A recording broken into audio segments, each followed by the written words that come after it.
पेश खिदमत है कहानी नितिका का दूसरा हिस्सा। शाम हुई तो वापस रशीदुद्दीन साहब की तरतीब दी हुई जन्नत में पहुंच गया, जहां का खुशगवार माहौल सब कुछ भुला देता था। कहकशां अफशां हिना बेगम साहिबा और खुद रशीदुद्दीन साहब कह कहे दिलों को ताजगी बख्शने वाले कह कहे। सुना है तुम लोग पिकनिक पर गए थे? जी हाँ। कहाँ? कोटला। कौसर से कोई गुफ्तगू हुई? रशीद साहब ने पूछा। मैंने कहा कोई खास नहीं। कहने लगे मुमकिन है वो तुम्हारी तबीयत पर गरां गुजरे।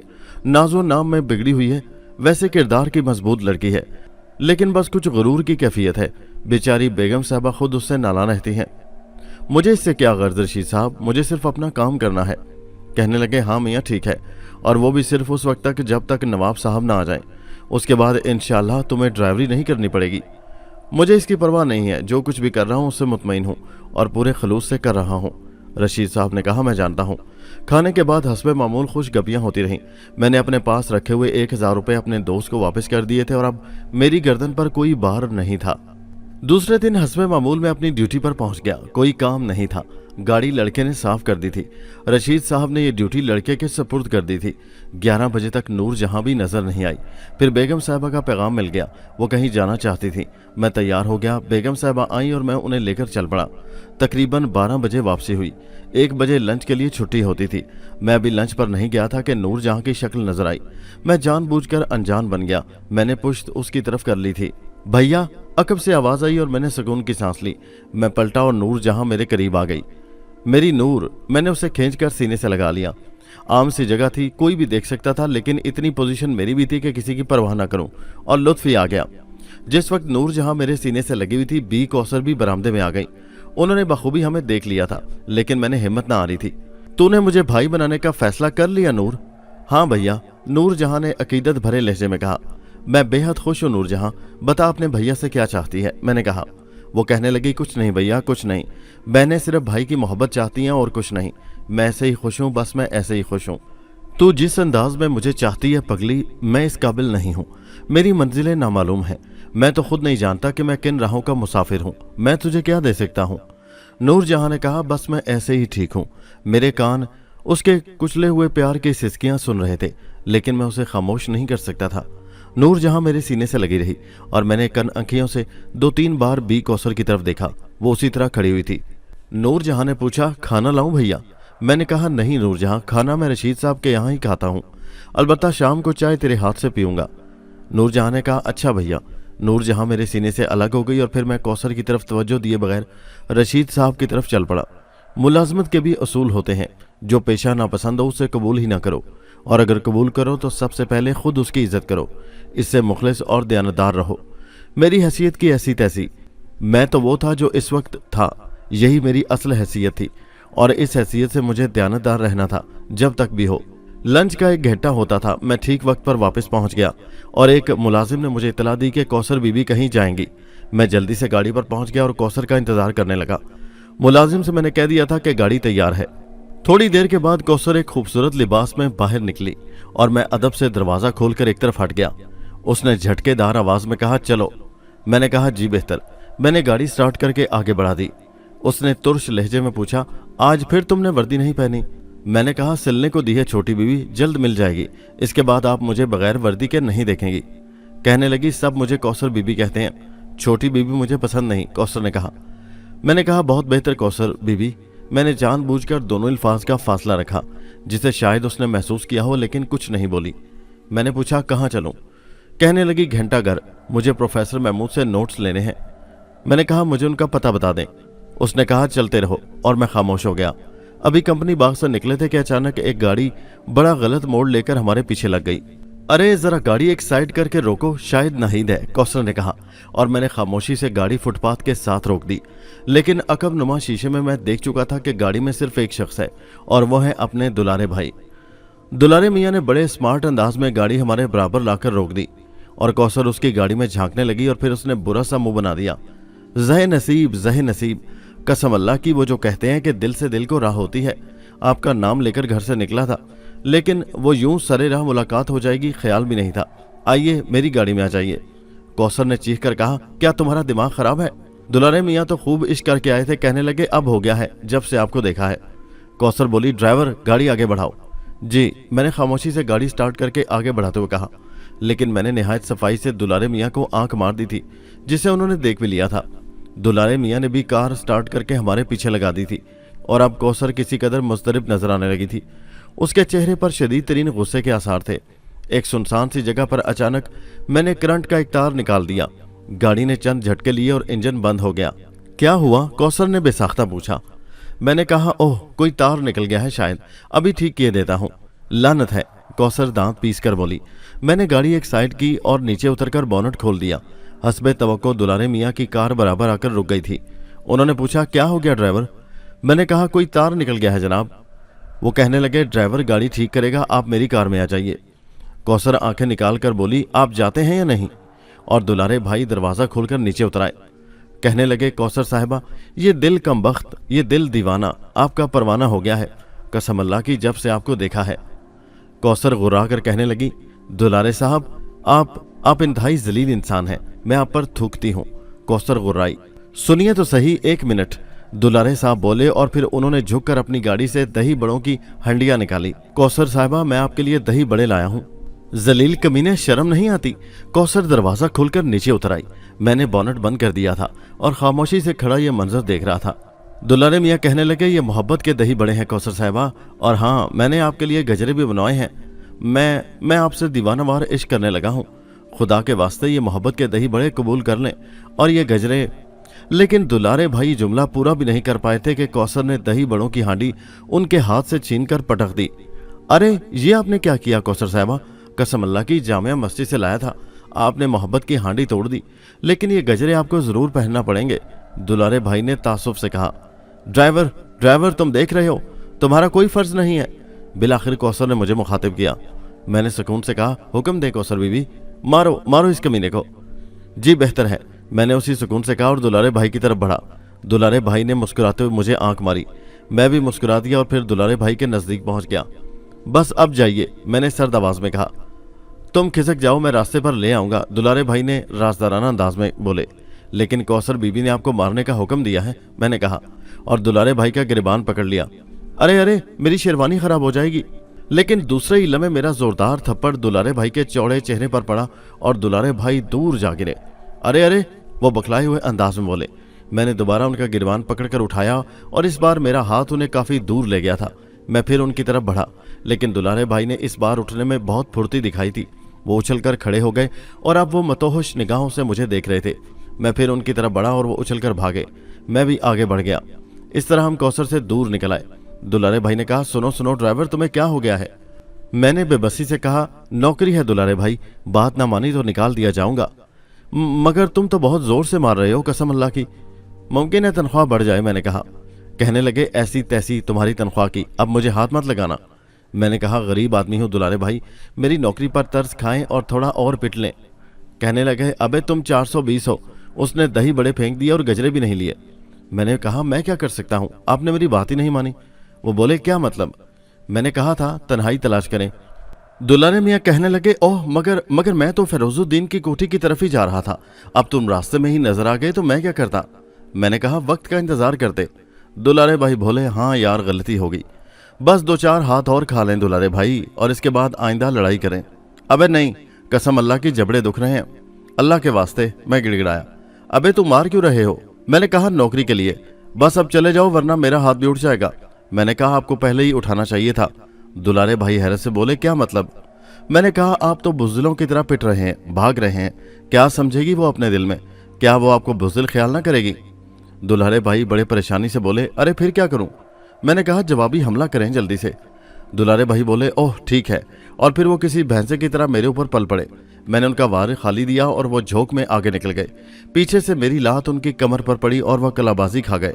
यकीनन सर चकरा गया होगा, लेकिन चारों नाचार फिर उठे और परेशानी के आलम में मुझसे लिपटने की कोशिश की, लेकिन मैंने उनका बाजू पकड़कर धोबिया पाट मारा और इस बार चोट जरा सख्त लगी। उनके चेहरे पर सख्त तकलीफ के आसार नजर आ रहे थे। इसके बाद उन्होंने उठने की कोशिश नहीं की और मैं उन्हें नॉकआउट करके वापस गाड़ी की तरफ चला आया। कौसर बदहवासी से बोली, तार लगा लिया? मैंने कहा, जी हाँ। तो फिर जल्दी चलो। मैंने कहा, फिक्र न करें, अब उससे उठा भी मुश्किल से ही जाएगा। मैंने बोनट बंद करते हुए कहा और अंदर बैठकर गाड़ी स्टार्ट कर दी। कौसर ने कहा, बस अब घर चलो। मैंने कहा जी वहाँ नहीं जाएंगी कौसर बीबी? कहने लगी नहीं, मैं नर्वस हो गई हूँ, फिर जाऊंगी। मैंने कहा बेहतर है।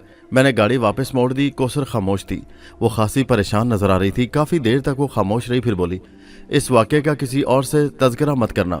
मैंने मुख्तसरन कहा जी। फिर कहने लगी अगर तुमने किसी से किया तो फिर मैं भी तुम्हारा राज अयां कर दूंगी। मैंने चौंक कर कहा मेरा राज? कहने लगी हाँ, उस भोली भाली लड़की को क्यों बेवकूफ़ बना रहे हो? मैंने कहा कौन लड़की? नूरजहां, मैंने अपनी आंखों से देखा था। ओह, मैंने मैनी खेज अंदाज में कहा। कहने लगी तुम्हें शर्म आनी चाहिए। क्यों कौसर बीवी? मैंने सामने की तरफ देखते हुए पूछा। कहने लगी वो मासूम लड़की है, उसने हमारे यहाँ परवरिश पाई है, नेक और सीधी है, मैं उसे समझा दूंगी। क्या तुम सचमुच उससे मोहब्बत करते हो? मैंने गंभीर आवाज में कहा जी हाँ। बकवास करते हो, बड़े चालाक होते हो तुम लोग। भोली भाली लड़कियों को बेवकूफ़ बनाते हो, उन्हें लूटते हो और फिर उनकी जिंदगी बर्बाद करके उन्हें छोड़ देते हो। कौसर ने नफरत से कहा। मैंने नूरजहां से सच्ची मोहब्बत की है कौसर बीवी। मैंने कहा अरे तुम्हें यहाँ आए हुए जुमा 8 दिन भी नहीं हुए और तुमने सच्ची मोहब्बत भी शुरू कर दी। कौसर किलकिला कर बोली। मैंने लुत्फ लेते हुए कहा मोहब्बत के लिए वक्त का तयन नहीं होता। कहने लगी मैं कहती हूँ बकवास मत करो, वरना मुझे तुम्हारे खिलाफ सख्त इकदाम उठाना पड़ेगा और उस नूरजहां की बच्ची का तो मैं दिमाग दुरुस्त कर दूंगी। तुम ये मत समझना कि इस वाक़े से मुझे ब्लैकमेल कर सकोगे। मुझे सिर्फ नाहिद का ख्याल है, वरना इस बंदर को जेल में सड़वा दूं। मैंने कहा मेरे जहन में ऐसा कोई ख्याल नहीं है कौसर बीवी। कौसर ने नाक चढ़ाकर कहा अच्छा बस बकवास मत करो, और मैं खामोश हो गया। बहरहाल दिलचस्प लड़की थी, उस अहमक की बातों का बुरा मानना बेसूद था। मैंने गाड़ी कोठी के पोर्टेको में रोक दी और उतरकर दरवाज़ा खोला और वो मेरी तरफ देखे बिना अंदर चली गई।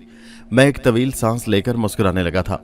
उस शाम 5 बजे नूरजहां मेरे लिए चाय ले आई। उसकी आंखों से मोहब्बत झांक रही थी। चाय के साथ तले हुए बादाम भी थे। मैंने भी मुस्कुराते हुए उसका इस्तकबाल किया और वो इत्मीनान से मेरे पास बैठ गई। मैंने उसके चेहरे की तरफ देखा और वो हंस पड़ी। क्या बात है नूरजहां? कहने लगी आज कौसर बीबी को न जाने क्या हो गया था। क्यों? मैं संभल गया। कहने लगी नूरे के हाथ मुझे बुलाया, बहुत गुस्से में मालूम होती थी। आंखें निकाल कर बोली क्यों री, तूने ये क्या खेल शुरू कर दिया है? मैं तो समझ ही ना सकी थी। मैंने हैरत से कहा बीबी कैसा खेल? तो बोली मैंने सब कुछ अपनी आंखों से देखा है। मैंने कहा क्या? तो बोली क्या तू दोपहर को ड्राइवर के सीने से नहीं लगी खड़ी थी? पहले तो मैं घबरा गई, फिर मैंने मान लिया। उन्होंने कड़ कर पूछा क्यों? मैंने जवाब दिया वो मेरे भैया जो हैं। कहने लगी क्या बक रही है? वो कड़क कर बोली शर्म नहीं आती? मैंने कहा नहीं कौसर बीबी, अल्लाह की कसम शर्म की कोई बात नहीं। अगर मेरे भैया मुझे इंसान ना बना देते तो शर्म की बात थी। और फिर मैंने उन्हें पूरी कहानी सुना दी, तुम्हारी बातें भी बता दी भैया। और कौसर बीबी मुंह फाड़े मेरी बातें सुनती रहीं। उन्हें यकीन ही नहीं आ रहा था। जब तक उन्होंने मुझसे हलफ न उठवा लिया यकीन नहीं किया। खूब, मैंने मुस्कुराते हुए कहा और चाय की प्याली उठाकर मुंह से लगा ली। कौसर को बदतरीन शिकस्त हुई थी और दूसरे दिन कौसर का रवैया खासा बदला हुआ था। उस दिन मैंने ड्राइवर की वर्दी भी पहनी हुई थी। चलो, कौसर ने हस्बे मामूल अक्खड़ लहजे में कहा और मैंने कार स्टार्ट करके आगे बढ़ा दी। मैंने पूछा कहाँ चलना है कौसर बीबी? कौसर ने कहा प्रोफेसर के घर जाऊंगी, नोट्स लेने हैं। और मैं खामोशी से कार ड्राइव करता रहा। मैंने कोई बात नहीं की थी। फिर इस खामोशी से उकताकर कौसर ही बोली तुमने नूरजहां के बारे में झूठ क्यों बोला था? जी, मैंने चौंक कर कहा। आपने मुझसे कुछ कहा कौसर बीबी? हाँ, फरमाइए। तुमने नूरजहां से मोहब्बत का इतराफ़ किया था? मैंने कहा जी हाँ, आपने उसे मेरे सीने से लगा देखा था। कौसर बोली मगर वो तो कुछ और ही कह रही थी। मैंने कहा क्या कह रही थी? उसने तुमसे इज़हार मोहब्बत किया था? जी हाँ। और तुमने उससे कहा था कि वो तुम्हें भैया कहा करे, तुम उसे सिर्फ बहन की मोहब्बत दे सकते हो? मैंने कहा जी कौसर बीबी। और फिर वो तुम्हारी बहन बन गई? जी। फिर तुमने मुझे बेवकूफ़ क्यों बनाया था? मैंने हैरत से कहा हाँ तुमने मुझसे कहा था कि तुम उससे सच्ची मोहब्बत करते हो। मैंने कहा मासूम लड़की गलत रास्तों पर भटक रही थी कौसर बीबी। मैंने उसकी आंखों में सादगी पाई। वो इस मैदान की खिलाड़ी नहीं थी। पहली बार वो किसी से मुतासिर हुई थी। अगर मैं उसे भटकने में मदद देता तो वह हमेशा के लिए बहक जाती। मुझे क्या मिलता? मैंने उसकी सादगी से प्यार किया। मैं उसके सुलगते हुए जज्बात को भाई का प्यार देकर ठंडा कर दिया। क्या भाई की मोहब्बत से ज्यादा सच्ची मोहब्बत कोई और हो सकती है? कौसर खामोश हो गई। वो काफी देर तक खामोश रही, फिर बदले हुए लहजे में बोली तुम शरीफ आदमी हो ड्राइवर, लेकिन जब वो मुझसे बदतमीजी कर रहा था तो तुम खामोश क्यों खड़े थे? मैंने पूछा दुलारे भाई की बात कर रही हैं? कहने लगी हाँ। मैंने कहा मुझे अपनी हैसियत का एहसास है कौसर बीवी। आप लोगों के मामलात में मैं कैसे मुदाखलत कर सकता था जब तक आपकी तरफ से हुक्म ना मिलता? मैंने कहा और कौसर खामोश हो गई। वैसे आज उसके रवैये में खासी तब्दीली आई थी। प्रोफेसर के मकान पर मैं उसका इंतजार करता रहा, लेकिन जब वो वापस आई तो फिर उसी मूड में थी।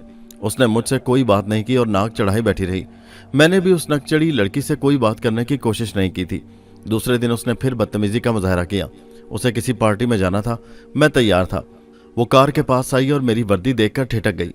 कहने लगी, मैंने सुना है कि तुम पढ़े लिखे आदमी हो लेकिन सख्त जाहिल मालूम होते हो। वो करख्त आवाज में बोली। जी? मैं चौंक पड़ा। कहने लगी, तुम्हारी वर्दी पर तेल के धब्बे लगे हुए हैं, क्या तुम दूसरी वर्दी नहीं सिलवा सकते? मैंने कहा, जी दूसरी भी सिल गई है, पहनाऊं? कहने लगी, जाहिल बदतमीज, अब पहनोगे? मुझे पार्टी में देर हो रही है। तुम लोग वो दांत पीस कर बोली, सख्त गंदे होते हो, कभी आदमी नहीं बन सकते। तुम्हारी जहनीत ही गंदी होती है। अब बताओ लोग क्या कहेंगे? इससे हैसियत का अंदाजा होता है, गलीज कहीं के। और फिर इसने ऐसा शोर मचाया कि तौबा ही भली। रशीद साहब भी इत्तफाक से पहुंच गए थे। उनके चेहरे पर सख्त गम के आसार थे और वो पथराई हुई आंखों से मुझे देख रहे थे। कहने लगी, इस ड्राइवर को खड़े खड़े निकाल दीजिए रशीद साहब, आइंदा मैं इसे कोठी में ना देखूं। रशीद साहब अजीब से लहजे में बोले, जरूर निकाल दूंगा कौसर बीवी, जरूर निकाल दूंगा। कौसर पैर पटक कर बोली, आज ही, अभी, इसी वक्त। रशीद साहब ने कहा, बेहतर है। और उसी वक्त बेगम साहबा ने मुदाखलत की। कहने लगी, ड्राइवर का झगड़ा फिर तय हो जाएगा कौसर, तुम इस वक्त तो पार्टी में चली जाओ। कौसर पांव पटकती हुई अंदर चली गई और कहने लगी, बस अब नहीं जाऊंगी, बिल्कुल नहीं जाऊंगी। और हम सब हक्का बक्का खड़े रह गए। उन्होंने मुझसे कहा, आजिज कर दिया है इस लड़की ने, तुम जाओ मियाँ, कल तक खुद ठीक हो जाएगी। ये आप मुलाजमत नहीं करेंगे बेगम साहबा? रशीद साहब भराई हुई आवाज में बोले। वो कहने लगी, अरे नहीं रशीद साहब, उसे तो आप जानते ही हैं, घड़ी में तोला घड़ी में माशा। रशीद साहब कहने लगे, मैंने आपका नमक खाया है बेगम साहबा, लेकिन मेरी बदकिस्मती कि इस बुढ़ापे में आपकी नमक हरामी का मर्तकिब हो रहा हूं। इनके साथ ही मेरा भी इस्तीफा कबूल कर लें, मैं रात तक आपकी हवेली खाली कर दूंगा। हर किस्म के हिसाबात देने के लिए हर वक्त हाजिर हूं। रशीद साहब ने कहा और मैं चौंक पड़ा। बेगम साहबा का मुंह भी खुला रह गया था। क्या कह रहे हैं रशीद साहब? वो बमुश्किल तमाम बोली।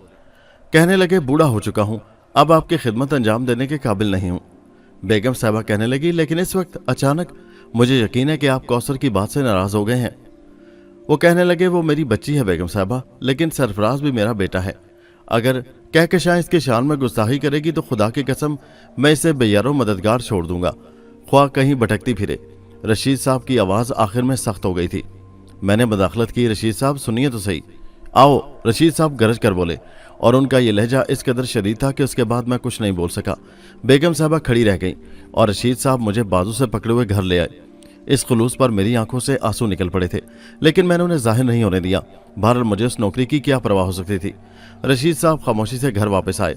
उन्होंने सबको तलब किया और फिर इंतहाई संजीदा लहजे में बोले, फौरी तौर पर सामान बांध लो, हमें रात तक कोठी खाली करनी है। हैं? क्या हुआ, क्या बात है? वो कहने लगे, बाज बातों में मुदाखलत मुनासिब नहीं होती बेगम, सिर्फ तामील बेहतर होती है। रशीद साहब संजीदगी से बोले और बेगम साहबा बहरहाल शौहर शनास थी। उसके बाद उन्होंने कोई सवाल नहीं किया, खामोशी से लड़कियों को हिदायत दी और खुद भी उनके साथ मसरूफ हो गई। रशीद साहब ने हिना से चाय के लिए कहा और फिर मेरा हाथ पकड़े हुए बैरूनी कमरे में आ गए। बुरे वक्त का इंतजाम है मियाँ, मैंने एक मकान बना लिया है, पहाड़गंज में ज़मीन खरीद ली थी, आहिस्ता आहिस्ता उसे तामीर कर लिया। अल्लाह का एहसान है, कोई दिक्कत नहीं होगी, दोनों मिलकर सोचेंगे। मैंने उन्हें समझाते हुए कहा, रशीद साहब आप बला से मुझे मुलाजमत से मना कर दें, मैं नहीं जाऊंगा, लेकिन आपका जाना, आपका। कहने लगे, जूता उठाओ मियाँ और मेरे सर पर 10 पीस लगा दो, लेकिन लिल्लाह इस मौजू पर बात मत करो, मेरा दिल खून होता है। और उसके बाद मेरी कुछ कहने की हिम्मत ना हुई। चाय आ गई, बी अफशान लाई थी। उनके दीदे मैनी खेज अंदाज में चल रहे थे, लेकिन शायद उनसे भी कुछ बोलने को मना कर दिया गया था, इसलिए खामोश रहीं और फिर खामोशी से ही वापस चली गईं। लेकिन थोड़ी देर के बाद अंदर से बेगम साहबा के बोलने की आवाज़ सुनाई दी और रशीद साहब चौंक पड़े। बेगम साहबा शायद इसी तरफ आ रही थी और फिर वो कमरे में आ गईं। रशीद साहब उठ खड़े हुए और बोले, तशरीफ लाइए बेगम साहबा। बेगम साहबा भराई हुई आवाज़ में बोली, रशीद भाई, बरसों की मोहब्बत को यूं ठुकरा देंगे गुमान भी ना था। रशीद साहब कहने लगे, इज्जत पर बन गई थी बेगम साहबा, मेरे लिए 2 ही सूरतें हैं, नौकरी छोड़कर चला जाऊं या खुदकुशी कर लूं। वल्लाह कोशिश के बावजूद बर्दाश्त ना कर सका, वरना ये कदम ना उठाता। कहने लगी, कौसर दीवानी है, आप जानते हैं मेरी खता नहीं है। वो कहने लगे, अल्लाह उस बच्ची को सलामत रखे, अल्लाह उसे खुश रखे। बेगम साहबा कहने लगी, आप उसे सजा दें, मुझे एतराज़ ना होगा। रशीद साहब बोले, अगर वो मुझसे कुछ कह लेती तो मुझे दुख ना होता, लेकिन वो इंसान शनास नहीं है। सरफराज क्या है ये सिर्फ मैं जानता हूँ। बेगम साहबा कहने लगी, मुझे भी दुख है, लेकिन आप हमें यूं ना छोड़ें भाई साहब, नवाब साहब को तो आ जाने दें। रशीद साहब कहने लगे, बाखुदा पूरा दिन यहाँ सर्व कर दूंगा। फेरोजुद्दीन ने हमेशा मुझे दोस्त समझा है, आपको ज़रा बराबर तकलीफ नहीं होगी, लेकिन इस मुलाजमत से बरी ज़िम्मा हो जाने दें। बेगम साहबा कहने लगी, सरफराज मियाँ तुम मुझसे छोटे हो, मैं तुमसे माफ़ी मांगती हूँ, रशीद भाई को समझाओ। रशीदुद्दीन साहब जज्बाती लहजे में बोले, खुदारा बेगम साहबा हमें मजबूर न करें, मुझे हुक्म दे मैं खुदकुशी कर लूँ। तो फिर सुन ले रशीद भाई, मैं कौसर को लाती हूँ, अगर उसने अपनी गलती का एतराफ़ करके सरफराज मियाँ से माफ़ी मांग ली और उन्होंने इसे माफ़ कर दिया तो फिर आपको रुकना पड़ेगा, वरना फिर हमारा भी अल्लाह मालिक है। बेगम साहबा रशीद साहब का जवाब सुने बगैर वापस मुड़ गई। इंसान शनासी सिखाओ इसे, इंसान शनासी, वरना मेरे सर पर हाथ रखकर रोगी। रशीद साहब बुड़बुड़ाए। मैंने खामोशी मुनासिब समझी, वैसे अपनी ज़ात के इस हंगामे से मुझे कोफ्त हो रही थी। बिला वजह इतनी बात बढ़ी, अगर रशीद साहब वहाँ ना आ जाते तो दूसरी वर्दी पहनकर बात बराबर कर लेता। बहरहाल मामलात इस हद तक आगे बढ़ गए थे कि अब उन्हें संभालना मुश्किल था। वक्त गुजरता रहा लेकिन कौसर ना आई। मैं उस जिद्दी लड़की की फितरत से वाकिफ था, वो कभी नहीं आएगी, लेकिन हालात ने ऐन वक्त पर एक और किरदार पेश कर दिया, और ये किरदार बड़ा बरवक्त था। दो मुलाजिम दौड़े हुए आए और उन्होंने रशीद साहब से कहा, हुजूर नवाब साहब वापस आ गए हैं, आपको तलब करते हैं। रशीद साहब ने कहा, उनसे कह दो कल सुबह हाजिर होऊंगा, इस वक्त मसरूफ हूँ। मुलाजिम हक्का बक्का रह गए। साहब वो, रशीद साहब धाड़े, जाओ, और मुलाजिम जल्दी से बाहर निकल गए। रशीद साहब का चेहरा सुर्ख हो गया था। यह फेरोज भी बस इसी वक्त आता है, इसे मैंने बिल्कुल खामोशी इख्तियार कर रखी थी। अब मैंने रशीद साहब को उनके हाल पर छोड़ दिया था, लेकिन मैं सोच रहा था कि जल्द अज जल्द इन लोगों को छोड़ दूंगा। मैं कलाश आदमी इन फरिश्तों को क्या दे सकूंगा, कहाँ से लाऊंगा उस खलूस का जवाब। खुदाया तेरी दुनिया में ऐसे इंसान भी बसते हैं। अबे ओ मैनेजर साहब, अबे रशीद भाई। दफतन बाहर से एक रजदार आवाज़ सुनाई दी और रशीद साहब चौंक पड़े। वो जल्दी से उठे और दरवाज़ा खोल दिया। आने वाला एक तवीलुल कामत और वजीह बूढ़ा था। चढ़ी हुई घनी मूछें, बड़ी बड़ी सुर्ख आंखें, फ्रेंच स्टाइल दाढ़ी, बेहद शानदार शख्सियत थी। हैं वैसे के वैसे हो, ज़रा भी नहीं बदले हैं, आने वाले ने कहा और आगे बढ़कर रशीद साहब से लिपट गया। और ये इतने बदमाश कब से हो गए हो? वैसे हम बाहर से आए हैं और तुमने हमें ही इस सफ़र की जहमत दी है। नवाब साहब आप बखैर हैं? तुम्हारी बला से, और सुना है तुम यहाँ से जा रहे हो हैं। मुलाजमों से कह आया हूँ कि फवारे के पास एक कब्र तैयार करो, फौरन अभी तुम्हारी गर्दन काटूंगा और फिर उस कब्र में दफन करूंगा। जिंदगी में तो तुम्हारा जाना मुश्किल है बेटा, हैं नवाब साहब? रशीद साहब मुस्कुराते हुए बोले, अबे ऐसी की तैसी नवाब साहब की। भाभी भाभी, नवाब साहब फेरोजुद्दीन ने आवाज़ दी। आई भाई साहब। बेगम रशीद अहमद की आवाज़ सुनाई दी और वो सर पर दुपट्टा संभाले अंदर आ गई। बेवा होने के लिए तैयार रहें, मार डालूंगा तुम्हारे शौहर को, मुझे छोड़कर जा रहा है हैं। और ज़रा कहकशां से चाय के लिए तो कहें जल्दी, हैं? अभी कहती हूँ भाई साहब। बेगम रशीद ज़ेरे लब मुस्कुराती हुई अंदर चली गई। अबे तुमसे तो तुम्हारी बीवी अच्छी है, किस भरे मुंह से भाई साहब कहती है। अबे बहनोई बनकर अकड़ दिखाते हो, शर्म नहीं आती है? मुझे जाना ही होगा नवाब साहब, रशीद साहब दबी आवाज़ से बोले। जाओ भाई जाओ, तुम्हारी उम्र ही जाने की है, मगर इसके लिए मेरे हाथ खून से क्यों रंगवा रहे हो? वैसे ये तो बताओ बात क्या हुई है, और ये कौन है? अब नवाब साहब ने मेरी तरफ देखा। मैंने नवाब साहब को सलाम किया था। वालेकुम सलाम। अम्मा कौन हो भाई? रशीद साहब बोले, ये सरफराज मियाँ हैं। खूब हैं अम्मा, आगे आओ, क्या लड़कियों की तरह शर्मा रहे हो? नवाब साहब ने मुसाफे के लिए हाथ बढ़ाते हुए कहा और फिर उन्होंने बड़ी गर्मजोशी से मुझसे मुसाफा किया। यह शख्स दूसरी किस्म का मालूम होता था। मैंने उसकी आंखों में सादगी और खलूस देखा था। तो आप हैं सरफराज मियाँ? हैं, मगर क्यों हैं, कौन है? इस बारे में भी तो कुछ इंकशाफ हो, हैं? रशीद साहब ने कहा, नवाब साहब अब तशरीफ़ तो रखें, मैं अर्ज़ कर दूंगा। अबे क्या अर्ज़ करोगे? बचपन की दोस्ती को लात मारकर यूं जाने की कोशिश करोगे? मालूम न था। नवाब साहब झिल्लाए हुए अंदाज में बोले, मगर ये तुम्हें सूझी क्या है, हैं? रशीद साहब बोले, समझ में नहीं आता कि पहले कौन से सवाल का जवाब दूं। क्या खाक जवाब दोगे? भाभी थोड़ी सवैयां भी पका लें, वही ज़ाफ़रानी। नवाब साहब ने एक हाँक लगाई। और ये लड़कियां कहाँ चली गई हैं सब की सब, हैं? अबे हाँ, तो मेरी बात का जवाब दो ना। रशीद साहब मुस्कुराते हुए बोले, आप सवाल करें। क्यों जा रहे हो? आप संजीदगी से सुनेंगे। गोया मैं किसी तरफ से गैर संजीदा नजर आता हूँ, क्यों? नवाब फेरोजुद्दीन ने आखिरी बात मेरी तरफ देखकर कही और मेरे होंठों पर बेसाख्ता मुस्कुराहट आ गई। मैंने मुस्कुराते हुए कहा, जी नहीं। कहने लगे, जीते रहो। तो तुम जवाब नहीं दोगे? फिर रशीद साहब पर उलट पड़े। मैं जवाब दे रहा हूँ नवाब साहब। सबसे पहले तो मैं अर्ज कर दूं कि मैंने बचपन की दोस्ती और आपकी इनायात से कभी कोई नाजायज़ फ़ायदा नहीं उठाया। नवाब साहब बोले, सख्त नामाकूल हो, आगे बोलो। फिर रशीद साहब बोले, अब इस शख्स का तारुफ ज़रूरी है। ये मुझे ट्रेन में मिला था, दिल्ली आ रहा था, नेक और शरीफ बच्चा था और दिल्ली के लिए अजनबी। मैं इसे अपने साथ ले आया। ये मुलाजमत की तलाश में था, आप मौजूद नहीं थे, इसलिए कोई मुनासिब जगह ना दिलवा सका। लेकिन बेगम साहबा को ड्राइवर की फौरी ज़रूरत थी, इसलिए ड्राइवर की हैसियत से रखवा दिया। नवाब साहब उछल पड़े, ड्राइवर की हैसियत से? अहमक हो, नामाकूल हो, तुम बिल्कुल फजूल हो हैं। फिर रशीद साहब बोले कि ये तालीम याफ्ता नौजवान है, मैंने पहले ही बेगम साहबा को बता दिया था, बहरहाल इस पर एतराज़ नहीं है। लेकिन नवाब साहब, बाखुदा कौसर मेरी बच्ची है, अब जानते हैं कि अक्सर वो इसकी बेइज्जती करती रही है, लेकिन आज जो उसने मेरे सामने इसकी बेइज्जती की तो वह मैं बर्दाश्त न कर सका। बस मैं इससे ज़्यादा कुछ न कहूँगा। ये कहते कहते रशीद साहब की आवाज़ भर आ गई। ओह, नवाब साहब की ओह बहुत संजीदा थी। इसके बाद खामोशी छा गई। नवाब साहब के चेहरे की शगुफ्तगी पर संजीदगी की चादर पड़ गई। फिर वो अपनी जगह से उठे और मेरे नज़दीक आ गए। मैं जल्दी से खड़ा हो गया। बैठो बेटे बैठो, वो बड़ी शफकत से बोले। सबसे पहले तो मैं नामाकूल रशीद अहमद की तरफ से माफ़ी चाहता हूँ कि इसने तुम्हें ड्राइवर की मुलाजमत दी, जबकि मैंने इनसे इस सिलसिला में कभी कोई सवाल नहीं किया कि मकामी अमूर में क्या हो रहा है। मैंने इन्हें कुल इख्तियारात दिए हैं, लेकिन इस शख्स ने हमेशा गैरियत का सबूत दिया। दूसरी बात कौसर की है, तो बेटे वो तरकश से निकला हुआ एक तीर है। दरअसल शादी के बाद 12 साल तक मेरे यहाँ कोई औलाद नहीं हुई थी। जब कौसर पैदा हुई तो मैं सब कुछ भूल गया। मेरे प्यार ने उसकी शख्सियत को दाग लगा दिया। उसका मुजरिम भी मैं हूँ।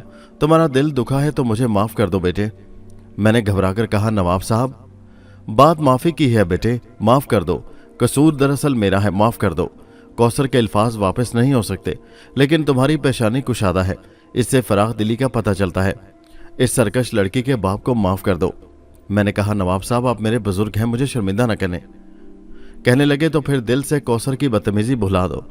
मैंने कहा, मुझे उनसे कोई शिकायत नहीं है। कहने लगे, खुदा तुम्हें खुश रखे, वजह मैं तुम्हें बता चुका हूँ, और अब तुम बताओ। नवाब साहब रशीद साहब की तरफ पलटे, लेकिन उसी वक्त बेगम रशीद सवैयाँ और चाय वगैरह लेकर आ गई और नवाब साहब उनकी तरफ मुतवज्जो हो गए। बच्चियाँ क्या कर रही हैं भाभी? वो बेगम रशीद ने रशीद साहब की तरफ देखा। वो सामान बांध रही हैं। नवाब साहब बोले, आग लगवा दूंगा, बाखुदा आग लगवा दूंगा मैं। अम्मा मेरे बस की बात तो नहीं, उससे गलती हुई है तो 2-4 थप्पड़ लगा दो, कोई उफ कर जाए तो गोली मार दो, गैरियत का सबूत क्यों देते हो हैं? नवाब साहब की आवाज़ भर आ गई और रशीद साहब के चेहरे पर तासुब फैल गया। नवाब साहब ने सर झुका लिया था। बेगम रशीद ने कहा, सवैयाँ लीजिए भाई साहब। कहने लगे, नहीं खाऊंगा, चाय भी नहीं पीऊंगा, ये कौन है मेरा, बस नहीं खाऊंगा। और रशीद साहब हंस पड़े, दांत तोड़ दूंगा, बाखुदा दांत तोड़ दूंगा। बताओ, क्या मैंने तुम्हें भाई के अलावा कुछ समझा है? तुम्हारी मौजूदगी में तो मैं पूरे घर से बेनियाज हूँ, ठाठ से आवारागर्दी करता हूँ। मुझे कत्ल करना चाहते हो, बोलो, खुदकुशी कर लूँ हैं? रशीद साहब ने कहा, मैं शर्मिंदा हूँ नवाब साहब। जाओगे? नहीं, रशीद साहब बोले। तो फिर आओ सवैयाँ खाओ, खुदा की पनाह सवैयों का मज़ा ख़राब कर दिया था। नवाब साहब ने मेज़ खिसकाते हुए कहा और फिर मेरी तरफ देखकर बोले, मियाँ आओ, क्या सवैयाँ नहीं खाते? मैंने मुस्कुराते हुए कहा, ज़रूर खाता हूँ। इतने उम्दा आदमी की लड़की की बात का बुरा भला क्या मनाऊं? मैंने दिल में सोचा और फिर सवैयाँ और चाय सड़ने लगी। बेगम रशीद ने वापस जाकर सामान खुलवा दिया था। रात को फिर बेगम साहब आई, उन्होंने भी मुझसे माफ़ी मांगकर मुझे शर्मिंदा किया, लेकिन कौसर नहीं आई। वो लोग उसे लाने में नाकाम रहे थे और बेबस नजर आ रहे थे। इतनी बड़ी बात नहीं थी, मैंने अपनी शख्सियत को जो रंग दिए थे उसके तहत, मगर ये रशीद साहब के जज्बात का मामला न होता तो मैं खुद इस पर कोई एहतजाज नहीं करता। मैंने तो अपनी फितरत पर इतना मोटा गिलाफ चढ़ाया था कि मेरी असल शक्ल खुद मेरी निगाहों से छुप गई थी। भाई कुशादा पेशानी वाले सरफराज मियाँ, क्या तुमने हम लोगों की माजरत कबूल कर ली? मेरा ख्याल है कि मेरे शर्मिंदा होने का कोटा पूरा हो चुका है, अब गुंजाइश नहीं है। माजरत तो इन रशीद साहब को भी तुमसे करनी चाहिए, जिन्होंने अपने इख्तियारात को नज़रअंदाज करके तुम्हें ड्राइवर की मुलाजमत दी, जबकि घरेलू इंतजामी अमूर के लिए हमें एक निगरान की सख्त ज़रूरत है। मैं आपकी इजाज़त के बगैर इतनी बड़ी मुलाजमत किसी को नहीं दे सकता था, रशीद साहब ने कहा। नवाब साहब बोले, बकवास करते हो हैं? नवाब साहब ने बड़ी देर के बाद हैं इस्तेमाल की। बहरहाल तुम्हारी सलाहियतों के बारे में हमें सिर्फ इतना मालूम है कि तुम रशीद साहब के चहेते हो, कुछ कमी होगी तो ये संभाल लेंगे। दरअसल मैं अमूमन बाहर रहता हूँ। तुम्हारे जैसा इंसान अगर रशीद साहब की मदद के लिए मौजूद हो तो फिर मुझे कोई फिक्र ना होगी। मैंने मुख्तसरन कहा, जी। चुनाचे कल से तुम रशीद साहब के साथ हवेली के इंतजामी अमूर संभालोगे, नवाब साहब ने कहा। मैंने कहा, बहुत बेहतर। काम समझाने के मामले में रशीद साहब से बेहतर उस्ताद और कौन मिल सकता है। और तनख्वाह तो अगर इस सिलसिले में मैं तुम्हें इस कंजूस शख्स के सुपुर्द कर दूं तो ये तुम्हें क्या देगा? मेरे ख्याल में 1500 ठीक है और मेरी वापसी पर इसमें इजाफा हो जाएगा। मैंने मुख्तसरन फिर कहा जी। और जिस मोटी वर्दी पर झगड़ा हुआ था उसे आज ही आग लगा दो, अभी इसी वक्त। बेगम साहबा ने कहा और फिर पर्स से नोटों की एक मोटी गड्डी निकालकर रशीद साहब को देते हुए बोली, रशीद भाई, बच्चे के लिए उम्दा सूटों का कपड़ा कल खरीद कर दर्जी को दे दो, फौरी तौर पर सिल जाए। रशीद साहब बोले, बेगम साहबा इसकी क्या ज़रूरत है? नवाब साहब ने रशीद साहब को डांट कर कहा, तुम चुप रहो जी, ज़्यादा गड़बड़ की तो तुम्हें भी 1 दर्जन शेरवानियाँ बनवाना पड़ेंगी। और सब हंसने लगे। चुनाचे कौसर के नखचड़ेपन ने मेरी ज़िंदगी की एक ज़रूरत पूरी कर दी। लेकिन क्या ये मेरी ज़िंदगी का कोई अहम मोड़ है? शायद इन लोगों ने यही सोचा होगा, लेकिन सादा दिल लोग मेरी दिल की गहराइयों तक कहाँ पहुँच सकते थे। दूसरे दिन मैं रशीद साहब के साथ हवेली के दफ्तर पहुँच गया। काफ़ी बड़ी जायदाद थी, बहुत से कारखाने थे, खासा काम था। रशीद साहब मुझे इब्तदाई बातें समझाते रहे। खुद वो एक सादा सी मेज़ कुर्सी पर बैठे थे, लेकिन मेरे लिए एक नई अबनोसी मेज़ खरीदी थी। और जब मैं उस मेज़ के पीछे कुर्सी पर बैठा तो रशीद साहब की खुशियों का क्या ठिकाना था। न जाने बी कौसर को इस बारे में मालूम हुआ था या नहीं। बहरहाल 2 दिन गुजर गए, उनसे मुलाकात भी नहीं हो सकी थी। वैसे मैं मुंतज़िर था कि एक बार वो नज़र तो आए, लेकिन वो नज़र ना आई। दुलारे मियाँ को भी शायद अल्लाह ताला ने अक्ल दे दी थी, वो भी नज़र नहीं आए थे। बहरहाल मैं अपना काम करता रहा और मुझे इस काम में लुत्फ़ आने लगा। शाम को अक्सर नवाब साहब के साथ नशिस्त रहती थी। बहुत जिंदा दिल इंसान थे, मुहिम जुई के शौकीन थे, सैरो शिकार से बेहद दिलचस्पी रखते थे और अक्सर उनकी ज़िंदगी मुहिमात में गुजरी थी। उन्होंने अपनी मुहिमात के कई किस्से सुनाए थे और न जाने क्यों मैंने अपने जहन में एक ही राह खुलती महसूस की। मैं नवाब साहब के इन किस्सों में दिलचस्पी लेता था। एक दिन अचानक ही मैं उनसे पूछ बैठा, नवाब साहब, आपने अफ्रीका के अंदरूनी हिस्से देखे हैं? मैं जो बरह रास्त नवाब साहब से बहुत कम मुखातिब होता था, बस ये अचानक ही पूछ लिया था। नवाब साहब बोले, दर्जनों बार मैं उसके मुख्तलिफ हिस्सों में जा चुका हूँ, लेकिन यूँ समझ लो अभी कुछ नहीं देखा। मैंने कहा, अफ्रीका के रवायती ख़जानों के बारे में आपका क्या ख्याल है? कहने लगे, सच पूछो मियाँ तो वो खिता कुदरत की फ़याज़ियों से माला माल है। अहले दुनिया जिन चीज़ों को बेहद कीमती समझते हैं, उसके बाज़ इलाकों में वो मामूली संगरेज़ों की तरह बिखरी पड़ी हैं। मैंने पूछा, क्या आपने कोई ऐसा इलाका देखा है? कहने लगे, हाँ, मेरे ख़जाने में अफ्रीका के अलमास मौजूद हैं, ऐसे अलमास जो शायद बड़े बड़े उमरा ने देखे भी ना हो। तुम अगर चाहो तो मैं तुम्हें दिखा सकता हूँ। क्या तुम्हें हीरों से दिलचस्पी है? मैंने जल्दी से कहा, हीरे मैंने देखे ही नहीं जनाब। नवाब साहब से इस गुफ्तगू के बाद मेरे जहन में अफ्रीका के भंवर पड़ने लगे। न जाने क्यों जहन में ये ख्याल आ घुसा कि मैं भी उस पुरस्रार बरियाज़म में जाकर किस्मत आजमाऊँ। मुमकिन है मेरी किस्मत भी बदल जाए और मैं कुछ बन जाऊँ। और सच्ची बात यह है, इस तस्वुर ने मुझे एक अजीब जहनी सुकून बख्शा था। शायद ये वो था जो मैं समझ नहीं पाया था। शायद मेरे अंदर ही सब कुछ था। मैं किसी अंदाज में कुछ बनना चाहता था। 1 हफ्ता गुजर गया, इस दौरान कोई नई बात ना हुई। एक ड्राइवर रख लिया गया था, लेकिन हैरत की बात यह थी कि कौसर एक बार भी मेरे सामने नहीं आई थी। मेरे नज़दीक ये इत्तफाक़ी था, क्योंकि कौसर जैसी खुदसर और मगरूर लड़की के बारे में ये सोचना तो हिमाकत की बात है कि वह शर्मिंदगी की वजह से मेरे सामने नहीं आती होगी। दुलारे मियाँ भी नज़र नहीं आए थे, न जाने कहाँ मर गए थे। बहरहाल मैं खुद भी उसे छेड़ना नहीं चाहता था, ख्वामख्वाह हंगामा बरपा होता। चुनाचे मैं खामोशी से काम करता रहा। हाँ, मेरे काम से खुद रशीद साहब बड़े खुश थे और अक्सर मुझसे कहते थे, भाई बड़े बासलाहियत आदमी हो, तुम तो मुझे बिल्कुल काहिल कर दोगे। फिर एक शाम नवाब साहब मौजूद थे, रशीद साहब भी थे। नवाब साहब कहने लगे, मुझे तो महसूस हो रहा है जैसे कैद हो गया हूँ, लेकिन बेगम साहबा से वादा किया है कि पूरे 1 माह क़याम करना पड़ेगा, कहीं गिरदोनवा की सैर कर डालें। नवाब साहब ने कहा, शिकार का प्रोग्राम बनाया है, खूब हो आइए।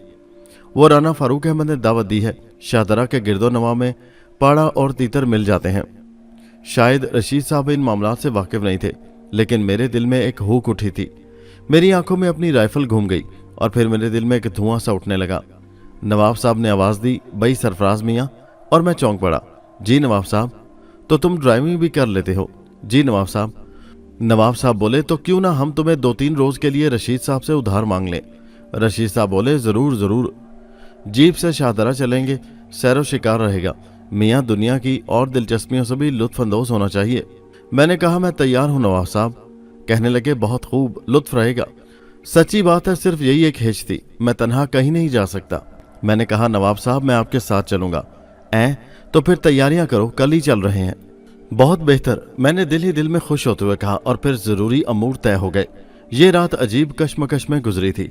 दिल में बहुत से ख्यालात आ रहे। अपना वतन याद आ रहा था, घर के लोग याद आ रहे थे, और इन तमाम ख्यालात के दौरान दिल में खुशी का भी एक एहसास था। मुमकिन है नवाब साहब के साथ शिकार का मौका भी मिल जाए। शिकार और मुहिम जोई मेरी जिंदगी थी। न जाने रात के कौन से पहर में सोया और सुबह बहुत जल्द आंख खुल गई। शेव किया और जब रशीद साहब जागे तो मैं गुस्ल वगैरह से फारिग हो गया था। अरे खैरियत, आज इतनी सुबह? उन्होंने पूछा। हाँ, बस आंख खुल गई थी। खूब, शायद सैरो तफरी की खुशी है, मैंने मुस्कुराते हुए कहा। शायद। और रशीद साहब गौर से मुझे देखने लगे। फिर उन्होंने एक गहरी सांस ली और मेरी तरफ देखकर मुस्कुराने लगे। मैंने पूछा, क्यों? कहने लगे, कुछ नहीं मियाँ, जरा कहकशां को आवाज दो, चाय पियेंगे। रशीद साहब गर्दन हिलाते हुए बोले। नवाब साहब बोले, जाग गई होंगी, अभी सुबह है। नमाज बाकायदगी से पढ़ती है? पढ़ चुकी होगी। बहुत बेहतर, मैंने कहा और बेतकल्लुफी से अंदर चला गया। अब मेरी हैसियत घर के एक फर्द की सी थी और किसी भी जगह आने जाने में कोई रोक टोक नहीं थी। मैं अंदरूनी कमरे की तरफ चल पड़ा और फिर दरवाजे में कदम रखकर मैं ठिठक गया। एक पैकर नूर मेरे सामने था। सादा से सफ़ेद लिबास में मलबूस सफ़ेद दुपट्टा जिससे पेशानी तक ढकी हुई थी, धुली धुली पुरनूर आंखें जिनमें खुदाए बुजुर्गों बरतर की अकीदत झांक रही थी, सफ़ेद सफ़ेद हाथ दुआ के लिए फैले हुए थे। न जाने में खुदा से क्या दुआ मांग रही थी। मेरे कदमों की आहट पर उसकी आंखें मेरी तरफ उठ गईं और मैंने उन आंखों में अजीब सी रोशनी देखी, जैसे दो नन्हे नन्हे चिराग अचानक रोशन हो गए हों।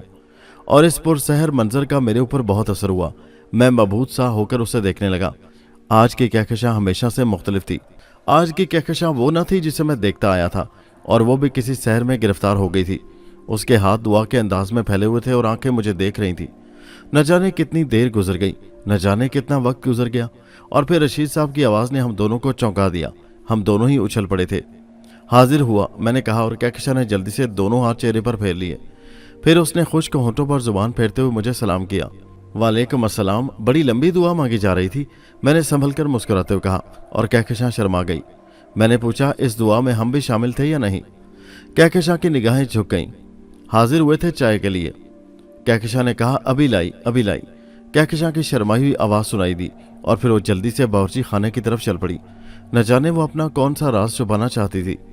मैं भी जहन पर एक अजीब सा बार लिए हुए वापस चल पड़ा। रशीद साहब हुक्का ताज़ा कर रहे थे। पूछने लगे, चाय के लिए कह दिया? मैंने कहा, जी हाँ। बोले, नमाज पढ़ रही होगी बी कहकशां? मैंने कहा, जी हाँ। मैं एक कुर्सी पर बैठ गया और रशीद साहब मेरे नज़दीक बैठकर हुक्का गिड़गिड़ाने लगे। कई मिनट खामोशी से गुजर गए। फिर रशीद साहब की आवाज़ उभरी, नवाब साहब भी तुम्हें बेहद पसंद करने लगे हैं। बेहद सादा और नेक इंसान हैं। मेरे बचपन के साथी हैं। हमने एक ही स्कूल में तालीम हासिल की थी। मेरे वालिद साहब भी फ़ैरोज़ुद्दीन के वालिद मरहूम के मुलाजिम थे। बड़े आला लोग हैं। क्या मजाल जो मुझे मुलाजिम समझा हो। मैंने कहा, मैं समझ चुका हूँ। रशीद साहब एक तवील सांस लेकर बोले, लेकिन मैं नहीं समझ सका। जी? मैंने उनके इस अजीब जुमले पर चौंक कर उन्हें देखा। हाँ भाई, मैं नहीं समझ सका। मैंने पूछा, क्या? जब मैं नहीं समझ सका तो तुम्हें क्या बताऊं? रशीद साहब बोले, और उनकी बात पर मुझे हंसी आ गई। कहने लगे, हंसने की बात नहीं सरफराज मियाँ, यह हकीकत है। जब तुम्हारे बारे में सोचता हूं तो बुरी तरह उलझ जाता हूं। मैं चौंक पड़ा। मेरे बारे में? हाँ, तुम्हारे बारे में। मेरे बारे में क्यों सोचते हैं रशीद साहब? मेरी आवाज़ में उदासी आ गई, न जाने क्यों। कहने लगे, अहमक हूँ, दीवाना हूँ, लेकिन मैं ही क्या, हर शख्स अहमक होता है, पागल होता है। कैसी अजीब बात है, जो दिल से इस कदर करीब है उसकी हकीकत नहीं मालूम।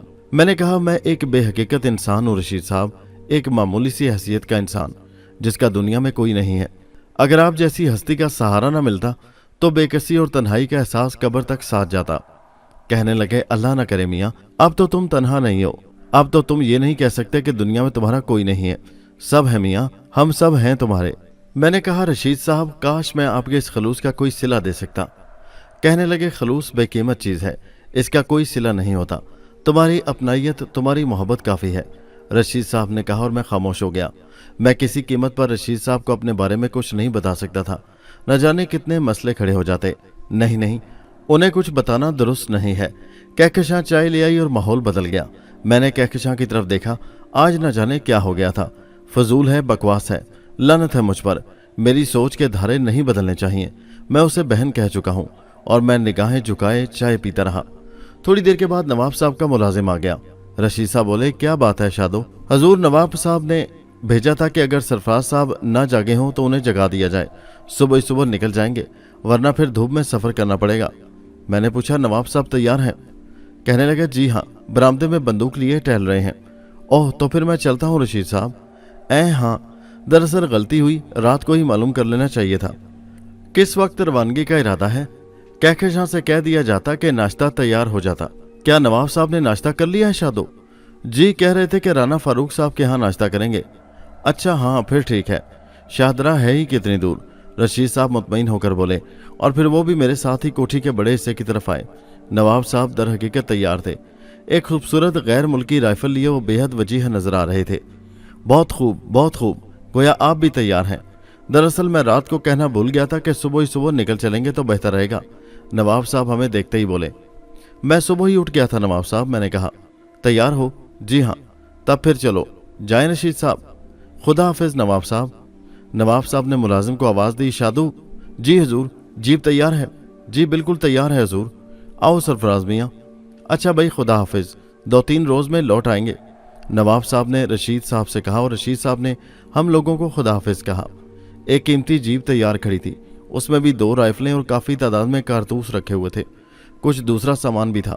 नवाब साहब एक सादा से कुर्ते पजामे में थे, लेकिन उनकी वजाहत लिबास की मोहताज नहीं थी। वो मेरे बराबर ही बैठ गए और मैंने स्टीयरिंग संभाल लिया। यूं हम कोठी से निकल आए और जीप बर्क रफ्तारी से दौड़ने लगी। नवाब साहब कहने लगे, तुम्हारी ड्राइविंग तो बहुत उम्दा है। दिल्ली के आखिरी किनारे से निकलने के बाद नवाब साहब बोले। मैंने कहा, नवाजिश है आपकी। कहने लगे, वैसे सरफराज मियाँ, तुम्हारे बारे में तफसीलात नहीं मालूम हो सकी। नवाब साहब बोले, क्या दर हकीकत रशीद से तुम्हारा कोई दूर का रिश्ता नहीं है? मैंने अजीब से अंदाज में कहा, दूर का रिश्ता नहीं है नवाब साहब। क्या मतलब? मैंने कहा, बहुत नज़दीक का रिश्ता है। मेरे लिए वो बहुत बड़ी हैसियत रखते हैं। नवाब साहब बोले, बेहद नेक इंसान है, फरिश्ता सिफ्त, मेरे बचपन का दोस्त है, लेकिन बेहद खुददार और हसास। पूरा निज़ाम उसके हाथ में है, लेकिन क्या मजाल जो उसने अपनी महदूद ज़रूरतों के अलावा कुछ किया हो। सच पूछो मियाँ तो मेरे लिए भाई की हैसियत रखता है। नाज करता हूँ उसकी मोहब्बत पर। मैंने कहा, ऐसे ही आदमी है वो। ना सिर्फ वो बल्कि उसके घर के अफराद भी। साले वालदैन की औलाद भी साले होती है। वैसे तुम मेरे बारे में मशकूक मत होना, कौसर भी बुरी लड़की नहीं है। उसके बिगड़ने की वजह मैं बता चुका हूँ। रशीद साहब की बेपनाह मोहब्बत ने कौसर साहिबा की बातों का एहसास किया था, वरना मैंने उनकी बातों का बुरा नहीं मनाया था। मैंने कहा। नवाब साहब कहने लगे, कभी मत मनाना बेटे, मेरे ऊपर एहसान होगा। मैंने कहा, शर्मिंदा ना करें नवाब साहब। कहने लगे, लेकिन मियाँ बड़े चालाक हो। मैं हैरत से बोला, जी हाँ भाई। अपने बारे में गुफ्तगू फिर गोल कर गए। मैंने कहा, मैं अर्ज कर चुका हूँ नवाब साहब के मामूली हैसियत का इंसान हूँ। तालीम हासिल कर ली थी, मुलाजमत की तलाश में आया था कि रास्ते में रशीद साहब मिल गए। यूं समझे कि किस्मत यावर थी, वरना न जाने कहाँ कहाँ धक्के खाने पड़ते। नवाब साहब ने पूछा, क्या वालदैन हैं? और ये सवाल बड़ा अजीब था। मेरे वालदैन मौजूद थे, जैसे भी थे उनकी ज़िंदगी मुझे अजीज थी। मैंने जवाब दिया, जी हाँ। कहने लगे, कहाँ हैं? मैंने कहा, एक छोटे से देहात में। कहने लगे, अरे मियाँ, उस देहात का कुछ नाम भी होगा। मैंने कहा, जी हाँ, हयातपुर। मैंने एक फर्जी नाम ले लिया। कहने लगे, हयातपुर? सुना नहीं कभी, शायद बहुत ही गैर मारूफ है। मैंने कहा, जी हाँ। फिर पूछा, न बहन भाई भी होंगे? बड़ा गलत मौजू छिड़ गया था, लेकिन मैं नवाब साहब को रोक भी नहीं सकता था। चुनाचे झूठ बोलते रहने के अलावा कोई चारा नहीं था। मैंने कहा, जी हाँ हैं। नवाब साहब ने पूछा, वालिद क्या करते हैं? मैंने कहा, थोड़ी सी ज़मीन है, वही काश्त करते हैं। कहने लगे, खूब, उन्हें कुछ भेजते हो? मैंने कहा, दूसरे भाई खाते पीते हैं, वालदैन मुतमईन है। बोले, ठीक है, लेकिन अपना फ़र्ज़ भी पूरा किया करो बेटे, वालदैन के बहुत हकूक़ होते हैं। नवाब साहब ने कहा और मेरे दिल पर एक घोंसा सा लगा। मैंने वालदैन के हकूक़ से कब इनकार किया था, लेकिन खुद वालदैन ने मेरे हकूक़ तस्लीम नहीं किए थे। जीप खामोशी से सफ़र कर रही थी। नवाब साहब के सवालात ने मुझे मेरा घर याद दिला दिया था। मेरे जहन पर एक अजीब सी उदासी मुसल्लत हो गई थी। नवाब साहब भी खामोश होकर किसी सोच में डूब गए थे। ये खामोशी काफ़ी देर तक तारी रही। फिर नवाब साहब भी बोले, सरफराज मियाँ, और मैं चौंक पड़ा। जी नवाब साहब। कहने लगे, मेरा ख्याल है तुम्हें घर याद आ गया। मियाँ, जब दिल चाहे छुट्टी लेकर घर हो आना, फिक्र की क्या बात है। और फिर यूं भी घर की 4 दीवारी मर्दों के लिए नहीं है, मर्द घर से बाहर ही अच्छा लगता है। जी हाँ, मैंने अफसुर्दा सी हंसी के साथ कहा। नवाब साहब बोले, हमें देखो, घर बार होते हुए भी दर बदर हैं। कभी अफ्रीका में, कभी अमेरिका में, कभी जापान के जंगलात में भटक रहे हैं, तो कभी मलाया में। और सच जानो तो मियाँ, जिंदगी ही यही है। तुमने अफ्रीका से दिलचस्पी जाहिर की थी। मैंने कहा, जी हाँ। कहने लगे क्या तुम्हें सफर से दिलचस्पी है? मैंने कहा बेहद। कहने लगे तब फिर अगर दिल चाहे तो हमारे साथ चलो, इस बार अफ्रीका ही जाने का प्रोग्राम है, लेकिन रशीद मियाँ तुम्हें इजाज़त नहीं देंगे। मैंने कहा मैं उनसे इजाज़त हासिल कर लूँगा। नवाब साहब बोले और तुम्हारे घर वाले? इस सवाल पर मैं खामोश हो गया। नवाब साहब की जहनी रूह भी किसी और तरफ चली गई थी। इसके बाद इस बारे में और कोई गुफ्तगू नहीं हुई और नवाब साहब बिल्कुल खामोश हो गए। वैसे मैं संजीदगी से इस बारे में सोच रहा था। मेरा प्रोग्राम बहुत तवील था, मुझे बैरून मुल्क जाने में बहुत सी मुश्किलात का सामना था, लेकिन अगर नवाब साहब चाहते तो मैं बआसानी यहाँ से निकल सकता था। घर जाने का सवाल ही नहीं पैदा होता था। मेरे घर वालों ने कौन सा मुझे याद किया था? किसी के जहन में गुमान में भी नहीं होगा, किसी के दिल में ख्याल भी नहीं होगा। मैं तो एक बेकार बेमसरफ सा इंसान था। फिर मेरी यहाँ क्या ज़रूरत है? अगर नवाब साहब मुझे अपने साथ ले चलने पर आमादा हो जाएं। जीप सफ़र करती रही और फिर हम शाहदरा में दाखिल हो गए। राना फारूक अहमद की कोठी शाहदरा में अपनी मिसाल आप थी, अजीमुशान, वसी और अजीज। जीप कोठी में दाखिल हो गई। खुद राना फारूक ने हमारा इस्तकबाल किया था। ये भी एक तनोमंद इंसान थे, सुर्खो सफ़ेद और वजीह। बड़ी गर्मजोशी से हाथ फैलाकर वो हमारी तरफ लपके। आखा फ़ेरोज़, मेरे दोस्त, तवील अरसा के बाद तुम्हें देख रहा हूँ। देखो देखो, खूब जी भर कर देखो कि हम देखने की चीज़ हैं। बिल्कुल नहीं बदले, बिल्कुल नहीं बदले यार। तुझे देखकर तो कभी हमारा भी दिल चाहता है कि हम भी तेरी तरह वारागर्दी करने निकल खड़े हों। जिंदगी का जमूद तो टूटेगा। आहिस्ता बोलो फारूक मियाँ, भाभी ना सुन लें। कोठी की छत पर ले जाकर धूप में 1.5 घंटे तक मुर्गा बनाएंगी? ना भाई, ये तेरे बस की बात नहीं है। फजूल बातों से परहेज किया कर। क्या बकवास है यार। राना साहब झेपते हुए अंदाज में मेरी तरफ देखकर बोले और फिर चौंक कर मेरी तरफ हाथ बढ़ाते हुए बोले, अम्मा ये कौन है? इनसे तो तारुफ करवाओ। नवाब साहब बोले, सरफराज अहमद। शक्ल से अंदाजा नहीं होता, अपना ही बच्चा है। ओह, मुझे राना फारूक अहमद कहते हैं सरफराज मियाँ। आइए आप लोग अंदर आइए। और राना साहब हमें लेकर अंदर चल पड़े और फिर ड्राइंग रूम में दाखिल होते हुए उन्होंने हाँक लगाई, अरे रुखसाना जबी, देखो तो तुम्हारे फेरोज चाचा आए हैं। रुखसाना और चंद साथ के अंदर तकरीबन निस्फ दर्जन लड़के और लड़कियां हमारे गिर्द जमा थे। वो सब नवाब फेरोजुद्दीन से उनके सफर के बारे में पूछ रहे थे। बड़े हंसमुख लोग थे, खूब कह के उड़ रहे थे और नवाब फेरोजुद्दीन तो बच्चों में बच्चे बन जाने वाले थे ही। फेरोज अंकल, आपने इनसे तारुफ नहीं कराया, एक नौजवान ने कहा। तुम्हारी नालायकी है, तुमने दरख्वास्त ही नहीं की। नवाब साहब ने कहा, हम दरख्वास्त करते हैं चाचा फेरोज। नवाब साहब बोले, ये सरफराज हैं, मेरे अजीज, बेहद साले नौजवान है। ये तो इनके नाम से ही जाहिर है, एक शरीर सी लड़की ने कहा और दूसरी लड़कियां भी हंस पड़ीं। मैंने भी मुस्कुराती निगाहों से उन सब को देखा। कहीं एक की आंखों में तमकनत के आसार थे, वो गुरूर हुस्न में डूबी हुई थी। अहमक लड़कियां न जाने क्यों खुद को परस्तिश का हकदार समझती हैं, न जाने क्यों सोचती हैं कि हर नौजवान उन्हें चाहने के लिए ही पैदा हुआ है। कह के उड़ते रहे, सभी उनमें शरीक थे। फिर दरवाजे से एक बावकार खातून अंदर दाखिल हुई। पेशानी पर शिकने उनकी सख्त मिजाजी का इजहार करती थी और कह कहे इस तरह रुक गए जैसे यहाँ कोई ताज़ियती इज्तमा हो। यहाँ तक कि खुद राना साहब भी संजीदा हो गए थे। नवाब फेरोजुद्दीन उठते हुए बोले, आदाब भाभी हजूर। खातून का लहजा नरम था, बोली, आदाब फेरोज भैया, कैसे हैं? नवाब साहब बोले, बस आपकी दुआएं हैं भाभी, और हमेशा शामिल हाल रहती हैं, वरना खैर कहाँ। भाभी ठीक है, आपकी दुआ से। कौसर कैसी है? वैसी ही है जैसी थी, फेरोजुद्दीन ने जवाब दिया। अब तो कहीं नहीं जाओगे फेरोज भैया, मेरा ख्याल है अब तुम्हें आवारागर्दी तर्क कर देनी चाहिए। नवाब साहब बोले, बस भाभी यही सोचकर वतन वापस आ गया हूँ कि अब बाकी वक्त अल्लाह अल्लाह करके गुजार दूं। फेरोज साहब मसी सी शक्ल बनाए हुए बोले। राना साहब बोल पड़े, नामुमकिन है। खातून ने उनकी तरफ देखकर कहा, क्या मतलब? मेरा मतलब है कि और रुक जाएं। सवाल ही पैदा नहीं होता बेगम, इसके पैरों में तो बिल्लियां बनी हुई हैं जिसे एक जगह नहीं टिकने देती। बेगम फारूक अहमद नाक मुंह चढ़ाते हुए बोली, सब तुम्हारी तरह नहीं है, कभी संजीदगी करीब से नहीं गुजरती, बच्चों में बैठे ठी ठी करते रहते हो। फारूक साहब जल्दी से बोले, दुरुस्त दुरुस्त फरमाया आपने। बेगम साहबा ने पूछा, क्या दुरुस्त फरमाया? हाँ, क्या दुरुस्त फरमाया? जवाब दो भाई। फारूक अहमद फेरोज साहब को कोहनी मारकर बोले और फेरोज साहब हंसने लगे। फेरोज साहब ने मौजू बदलते हुए कहा, आप खैरियत से हैं भाभी हुजूर? बस मियाँ खुदा का शुक्र है। अख्तर बहन ने भी बहुत अरसे से इधर का रुख नहीं किया और कौसर बेटी को भी देखे हुए बहुत दिन गुजर गए। मैं तो यहाँ रहता नहीं हूँ भाभी हुजूर, क्या अर्ज कर सकता हूँ, इसीलिए तो कह रही हूँ कि अब आवारागर्दी तर्क कर दो। बेगम साहबा ने कहा, अरे जबी बेटे, नाश्ते का क्या प्रोग्राम है? एक खूबसूरत लड़की ने कहा, तैयार है अबू, तो लगवाओ, शिकार को देर हो रही है। राना फारूक ने कहा और बेगम साहबा चौंक पड़ी। शिकार? ओह हाँ बेगम, दरअसल मुझे तो इन बेजुबान जानवरों की बात से कोई रगबत नहीं है, बस ये अपने फेरोज मियाँ हैं, अल्लाह इन्हें अकल दे। देख लो बाहर जाकर, बंदूकों से लैस होकर आए हैं, अब होगी धाएं धोल। अब इतने अरसे के बाद आए हैं, मना कैसे करूं, खैर अल्लाह मालिक है। फारूक अहमद ने अजीब सी शक्ल बनाकर कहा, आप भी जा रहे हैं? ए लो, परदेसी आदमी, मैं ना जाऊंगा तो बुरा ना मानेंगे। क्या हर्ज है, भाभी शिकार किए हुए तीतर आपको बेहद मरगूब हैं, वही ले आएंगे। बेगम साहबा खामोश हो गईं। मैं अंदाजा लगा चुका था कि फारूक साहब बेगम साहबा से खौफजदा हैं। बेगम साहबा उन्हें शिकार की इजाज़त ना देती, लेकिन फेरोजुद्दीन साहब की वजह से खामोश हो गई थी। बहरहाल मेरी तरफ कोई तवज्जो ना दी गई और थोड़ी देर के बाद हम नाश्ते के कमरे में चले गए। यहाँ बेगम साहबा ने मेरे बारे में पूछा, ये कौन बच्चा है फेरोज मियाँ, मैंने पहले नहीं देखा। सरफराज है अपना, मेरे करीबी अजीज का बच्चा है, अब मेरे साथ ही रहता है। वो सहारनपुर वाले मस्तजाब मियाँ का लड़का तो नहीं? अरे नहीं, उनकी औलाद तो सख्त नालायक है, कहाँ वो और कहाँ ये। बेगम साहबा ने कहा, माशाल्लाह चेहरे ही से शहजादा मालूम होता है, अल्लाह उम्र दराज करे, और नाश्ते में मशगूल हो गई। नाश्ते से फारिग होकर हम दूसरे कमरे में आ गए। बेगम साहबा अंदर चली गई थी। मियाँ जल्दी से रवानगी की तैयारियां करो, वो हमारी साली साहबा नाजिल होने वाली हैं, अगर आ गई तो घपला हो जाएगा। फारूक साहब राजदराना अंदाज में बोले, मैं क्या तैयारियां करूं, मैं तो तैयार हूं। मैंने भी नूरुद्दीन से तमाम तैयारियां मुकम्मल करा ली हैं।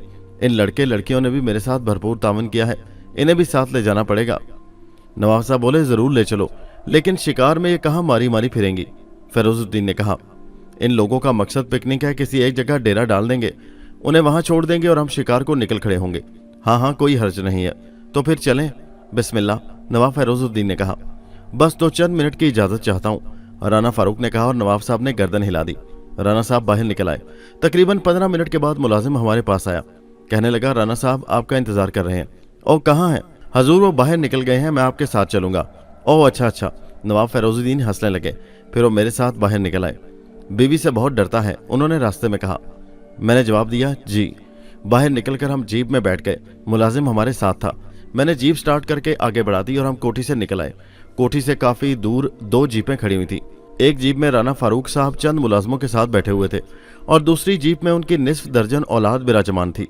दरअसल बेगम इन हंगामों से बहुत हौलती हैं सरफराज मियाँ, अक्सर हादसात की खबरें पड़ती रहती हैं, इसलिए मैंने यही समझा कि खामोशी से निकल आया जाए। फारूक साहब झिमते हुए अंदाज में बोले, दुरुस्त है दुरुस्त है। फेरोजुद्दीन गर्दन हिलाते हुए बोले, तुम चुप रहो जी, मैं साहबजादे से गुफ्तगू कर रहा हूँ। राना साहब ने झिल्लाए हुए अंदाज में कहा और फिर वो अपनी जीप से उतरकर हमारी जीप में आ गए। चलो मियाँ आगे बढ़ाओ। और फिर उन्होंने हाथ का इशारा किया और तीनों जीपें आगे बढ़ गईं। शादी हो गई सरफराज मियाँ की? उन्होंने पूछा। फेरोज साहब बोले, ये इस नेमत से हनूज महरूम है। फेरोज साहब बोले, नेमत? अरे मियाँ साहबजादे, उल्टे सीधे लोगों की बातों में मत आना। बीवी किसी तौर नेमत नहीं हो सकती, जब तक खुदा इससे महफूज रखे दुरुस्त है। मैं हंसता रहा। रास्ते भर फेरोजुद्दीन और राना साहब में दिलचस्प नोक झोंक होती रही और फिर हम शादरा के खूबसूरत नवाह में पहुंच गए। यहाँ बड़े दिलकश जंगलात थे, चारों तरफ सब्जा जार। एक झील के किनारे जीपें रोक ली गई और मुलाजिम जल्दी जल्दी खैमे नस्ब करने लगे। राना साहब ने अपनी निगरानी में खैमे नस्ब कराए, फिर अपनी बंदूक ली और 2 मुलाजमों को जीप में बिठाकर लड़के और लड़कियों से बोले, लो भाई तुम मनाओ पिकनिक, हम चले शिकार को। रुखसाना ने पूछा, अबू जान हम नहीं जाएंगे? कहने लगे, जी नहीं, आप आई हैं पिकनिक मनाने, शिकार खेलने नहीं, कोई हरकत ना होने पाए। उन्होंने कहा। एक मुलाजिम ने जीप का स्टीयरिंग संभाल लिया और हम जंगलों में घुस गए। बिलाशुबा शिकार से भरा हुआ जंगल था। हिरनों की डारें नजर आ रही थी। राना साहब और नवाब साहब बंदूक संभाले बैठे थे। नवाब फेरोजुद्दीन के पास 2 बंदूकें थी, जिनमें एक छरों वाली थी, दूसरी 303 के कारतूसों की थी। मेरे हाथ में खुजली हो रही थी, लेकिन मैं दिल मसोसे हुए बैठा था। जाहिर है मेरी हैसियत एक मुलाजिम की थी, लाख मुझे अहमियत दी जा रही थी, लेकिन मुझे अपनी औकात का एहसास रखना था। चुनाचे में खामोशी था। फिर पाड़ा पड़ा और नवाब साहब और राना साहब ने बंदूकें संभाल लीं। दोनों ने बैक वक्त फायर किए। बज़ाहिर निशाना खाली जाने का कोई इम्कान न था, लेकिन पाड़ा उछलकर भाग गया। अरे, नवाब साहब के मुंह से निकला। हैरत है? राना साहब बोले। अम्मा हैरत की क्या बात है, तुम्हारा निशाना ही गलत है। गोली तो तुमने भी चलाई थी, राना साहब खिलखिलाकर बोले। यकीनन मेरी गोली तुम्हारी गोली से टकरा गई होगी, फेरोजुद्दीन ने कहा और राना साहब हंस पड़े। फेरोजुद्दीन भी हंसने लगे थे। चलो अब आगे बढ़ो, राना साहब ने कहा, लेकिन एक बात तय कर ली जाए। क्या? दोनों गोलियां बैक वक्त नहीं चलेंगी? हाँ हाँ ठीक है, एक बार मैं शिकार करूंगा और दूसरी बार तुम। बिल्कुल बिल्कुल, हकीकत सामने आ जाएगी। और फिर एक हरन पर फेरोजुद्दीन ने गोली चलाई और मैंने अंदाजा लगा लिया कि उन हजरात का निशाना बस यूं ही है, किसी गौल पर गोली चलाकर कामयाब हो सकते हैं। अकेले जानवर को शिकार करना इनके बस की बात नहीं है। राना साहब खूब उछले थे और फेरोजुद्दीन झींपे झींपे नजर आ रहे थे, लेकिन थोड़ी देर के बाद उनकी कलाई भी खुल गई। इस बार उन्होंने पाड़े के एक जोड़े पर फायर किया, लेकिन नतीजा सिफर रहा। वाह वाह, दोनों शिकार हो गए। फेरोजुद्दीन तालियां बजाते हुए बोले, अम्मा आज कुछ है ही गड़बड़। वरना अक्सर शिकार खेलने आता हूँ। ओह सुनो, देखो तीतर है। यकीनन मियाँ, इन झाड़ियों में तीतरों की पाड़ है। छरे वाली बंदूकें उठाई गईं और सब नीचे उतर आए और फिर हम दबे पांव तीतरों की तरफ बढ़ने लगे। लेकिन तीतर का शिकार सबसे मुश्किल है। इस परिंदे को मारने के लिए खास तकनीक इस्तेमाल की जाती है। मैं जानता था कि इसका शिकार इन जैसे अनाड़ी लोगों के लिए मुश्किल है। वही हुआ। राणा साहब ने गोली चलाई और तीतर इत्मीनान से उड़कर थोड़ी दूर जा बैठा। बेकार है मियाँ, जाओ पहले निशानाबाजी की मशक करो, इसके बाद शिकार की कोशिश करना। तो आप ही तीर मार लें, राणा साहब झिल्लाए हुए अंदाज में बोले और फैरोजुद्दीन साहब अकड़ गए। बेहतर है हम ही तीर बल्कि तीतर मारते हैं। फैरोजुद्दीन साहब तीतर की घात में आगे बढ़े और एक जगह बैठ गए। अब मुझसे रहा न गया और मैं आगे बढ़कर फैरोजुद्दीन के करीब जा बैठा। फैरोजुद्दीन साहब तीतर का निशाना ले रहे थे, लेकिन मैंने उनके हाथ पर हाथ रख दिया। क्यों? फैरोजुद्दीन साहब हैरत से बोले। तीतर पर बरह रास्त निशानाबाजी बेकार होती है, मैंने कहा। फैरोजुद्दीन साहब ने ताज्जुब से पूछा, वो क्यों? मैंने कहा, इस परिंदे के जिस्म में बड़ी फुर्ती होती है। धमाका सुनते ही यह अपनी जगह छोड़कर ऊपर उठता है, चुनाचे निशाना बेकार जाता है। आप जमीन से तकरीबन 5-6 फीट बुलंदी पर निशाना लगाएं, तीतर शिकार हो जाएगा। अच्छा? फैरोजुद्दीन साहब ने बेसाख्ता गर्दन हिलाई और फिर उन्होंने मेरी हिदायत पर अमल करके फायर किया और दूसरे इलम में 4-5 तीतर ढेर हो गए। खुद फैरोजुद्दीन साहब को भी गुमान नहीं था कि तीतर तो तीतर, उसके पर भी झड़ सकेंगे, लेकिन जो कुछ हुआ सामने था। राणा साहब ताजुब से फैरोजुद्दीन को देख रहे थे और फैरोजुद्दीन की खुशी का ठिकाना नहीं था। तीतर कब्जे में कर लिए गए। फैरोजुद्दीन साहब का सीना फख्र से फूल गया था। आइए किबला राणा साहब, आप भी कोशिश फरमाइए। हाँ हाँ, क्यों नहीं। क्या आप समझते हैं कि सिर्फ आप ही शिकारी हैं? राणा फारूक साहब थूक निकलते हुए बोले और फिर वो तीतर की पाड़ की तलाश में निगाहें दौड़ाने लगे। यहाँ तीतर बकसरत थे। बहुत जल्द एक दूसरी पाड़ नजर आई और राणा साहब ने भी फैरोज साहब की तरह नशिस्त संभाल ली, लेकिन वो बरह रास्त तीतर का निशाना ले रहे थे और नतीजा वही हुआ। एक भी तीतर जख्मी तक नहीं हुआ था। नवाब फैरोजुद्दीन ने उनका खूब मजाक उड़ाया और राणा साहब ने झिल्लाहट में 2-3 पाड़ें खराब की और फिर झिंझलाकर बंदूक ही फेंक दी। साजिश कर रखे इन बदमाशों ने मेरे खिलाफ। खिसियानी बिल्ली खंबा ही नोचती है, फैरोज साहब ने कहका लगाया। इत्तफाक है मियाँ, एक बार फिर निशाना लगाओ तो जाने। फैरोज साहब बोले, बिस्मिल्लाह बिस्मिल्लाह, और पाड़ की तलाश होने लगी। फैरोज साहब को बहुत जल्द एक पाड़ मिल गई और उन्होंने मेरी बताई हुई तकनीक पर अमल किया। इसमें निशाने की तो जरूरत ही नहीं थी, सिर्फ पाड़ से 5 फीट ऊपर फायर करना होता था। छलांग लगाते हुए तीतर शिकार हो जाते। चुनाचे इस बार भी 6 परिंदे गिरे थे, लेकिन फैरोज साहब को इस बार भी कुछ एहसास हुआ था। अब वो मेरी तरफ मुतवज्जो थे और मुंह फाड़े मुझे देख रहे थे। मैं उनके इस अंदाज पर बौखला गया। हैं उनकी हैं अजीब अंदाज में स्टार्ट हो गई। इधर आओ मियाँ, इधर आओ। बाखुदा वल्लाह, कैसे अहमक है हम भी हैं। मैं उनके करीब पहुंच गया। राणा साहब बददिल हो गए थे और बेजारी से मुलाजमों को देख रहे थे जिन्होंने तड़पते हुए तीतरों को ज़िबह कर लिया था। फैरोज साहब अजीब से अंदाज से बोले, यानी क्या मतलब हुआ इस बात का? मैंने ताजुब से कहा, जी मैं नहीं समझा।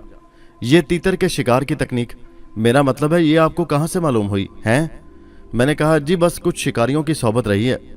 कहने लगे, गोया आपको भी शिकार का शौक है? मैंने कहा, जी हाँ। तो आपने पहले क्यों नहीं बताया? मैंने कहा, मैं क्या अर्ज करता।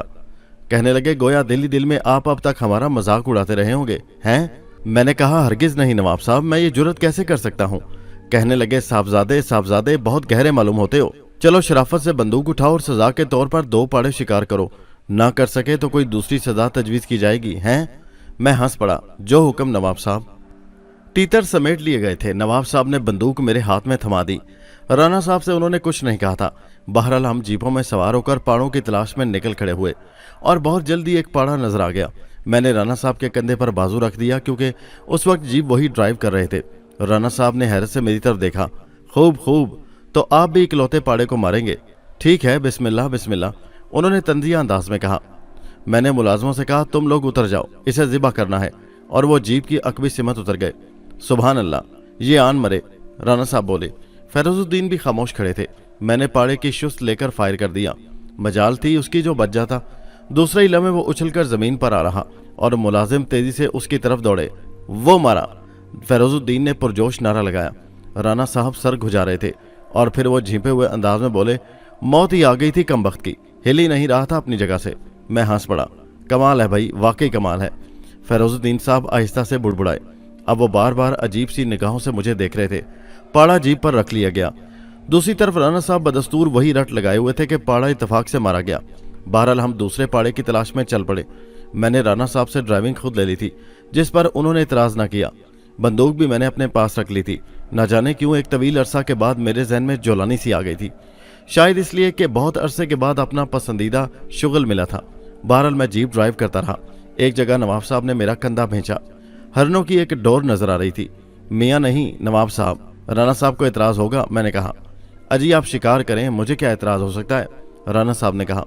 लेकिन मैंने जीप बढ़ा दी और हरनों की डार को नज़रअंदाज कर दिया। लेकिन बहुत जल्द ही एक तन्हा पाड़ा और नजर आ गया और मैंने जीप रोकने के बजाय उसकी तरफ दौड़ा दी। इसके साथ ही मैंने जीप का हॉर्न जोर जोर से बजाना शुरू कर दिया। राना साहब और नवाब साहब हक्का बक्का रह गए थे। मारे हैरत के उनके मुंह से आवाज़ भी न निकल सकी। पाड़ा उछलकर भागा था, तब मैंने जीप उसके साथ लगा दी। एक हाथ से स्टीयरिंग संभाला और दूसरे हाथ से मैंने बंदूक उठा ली। पाड़ा 7-7 फीट लंबी छलांगे लगा रहा था, लेकिन यहाँ दरख्त न थे जो वो निगाहों से ओझल हो जाता। क्या क्या कर रहे हो मियाँ? खतरनाक खतरनाक, राना साहब के मुंह से आवाज़ भी ना निकल रही थी। मैंने कहा जहाँ हजूर इजाज़त देंगे इसे मार लूंगा, जहाँ तक हुक्म हो दौड़ाता रहूँ। मार लो मार लो, नवाब फिरोजुद्दीन भींचे भींचे लहजे में बोले।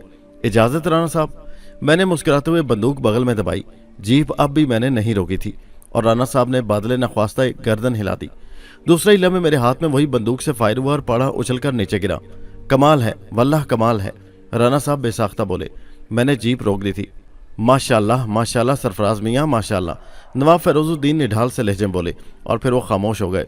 इस दूसरे पाड़े को लेकर हम वापस चल पड़े।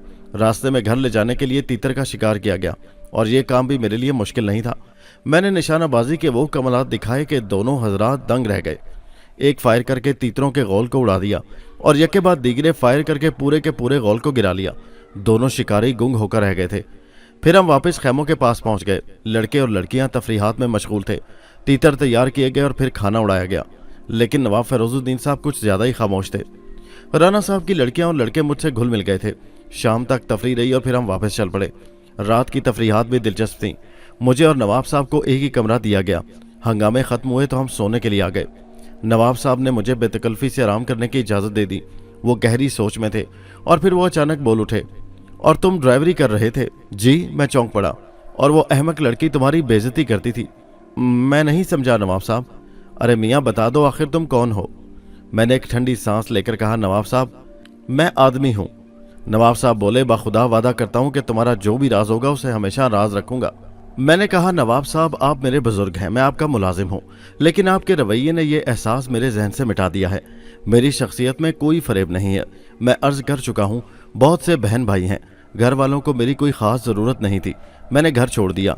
यहाँ आ रहा था कि रास्ते में रशीद अहमद साहब से मुलाकात हो गई। सिर्फ इतनी सी कहानी है। नवाब साहब बोले, गोया घर वालों से नाराज़ हो गए थे। मैंने कहा, जी नहीं, मुझे हुक्म दिया गया था कि घर से निकल जाऊं।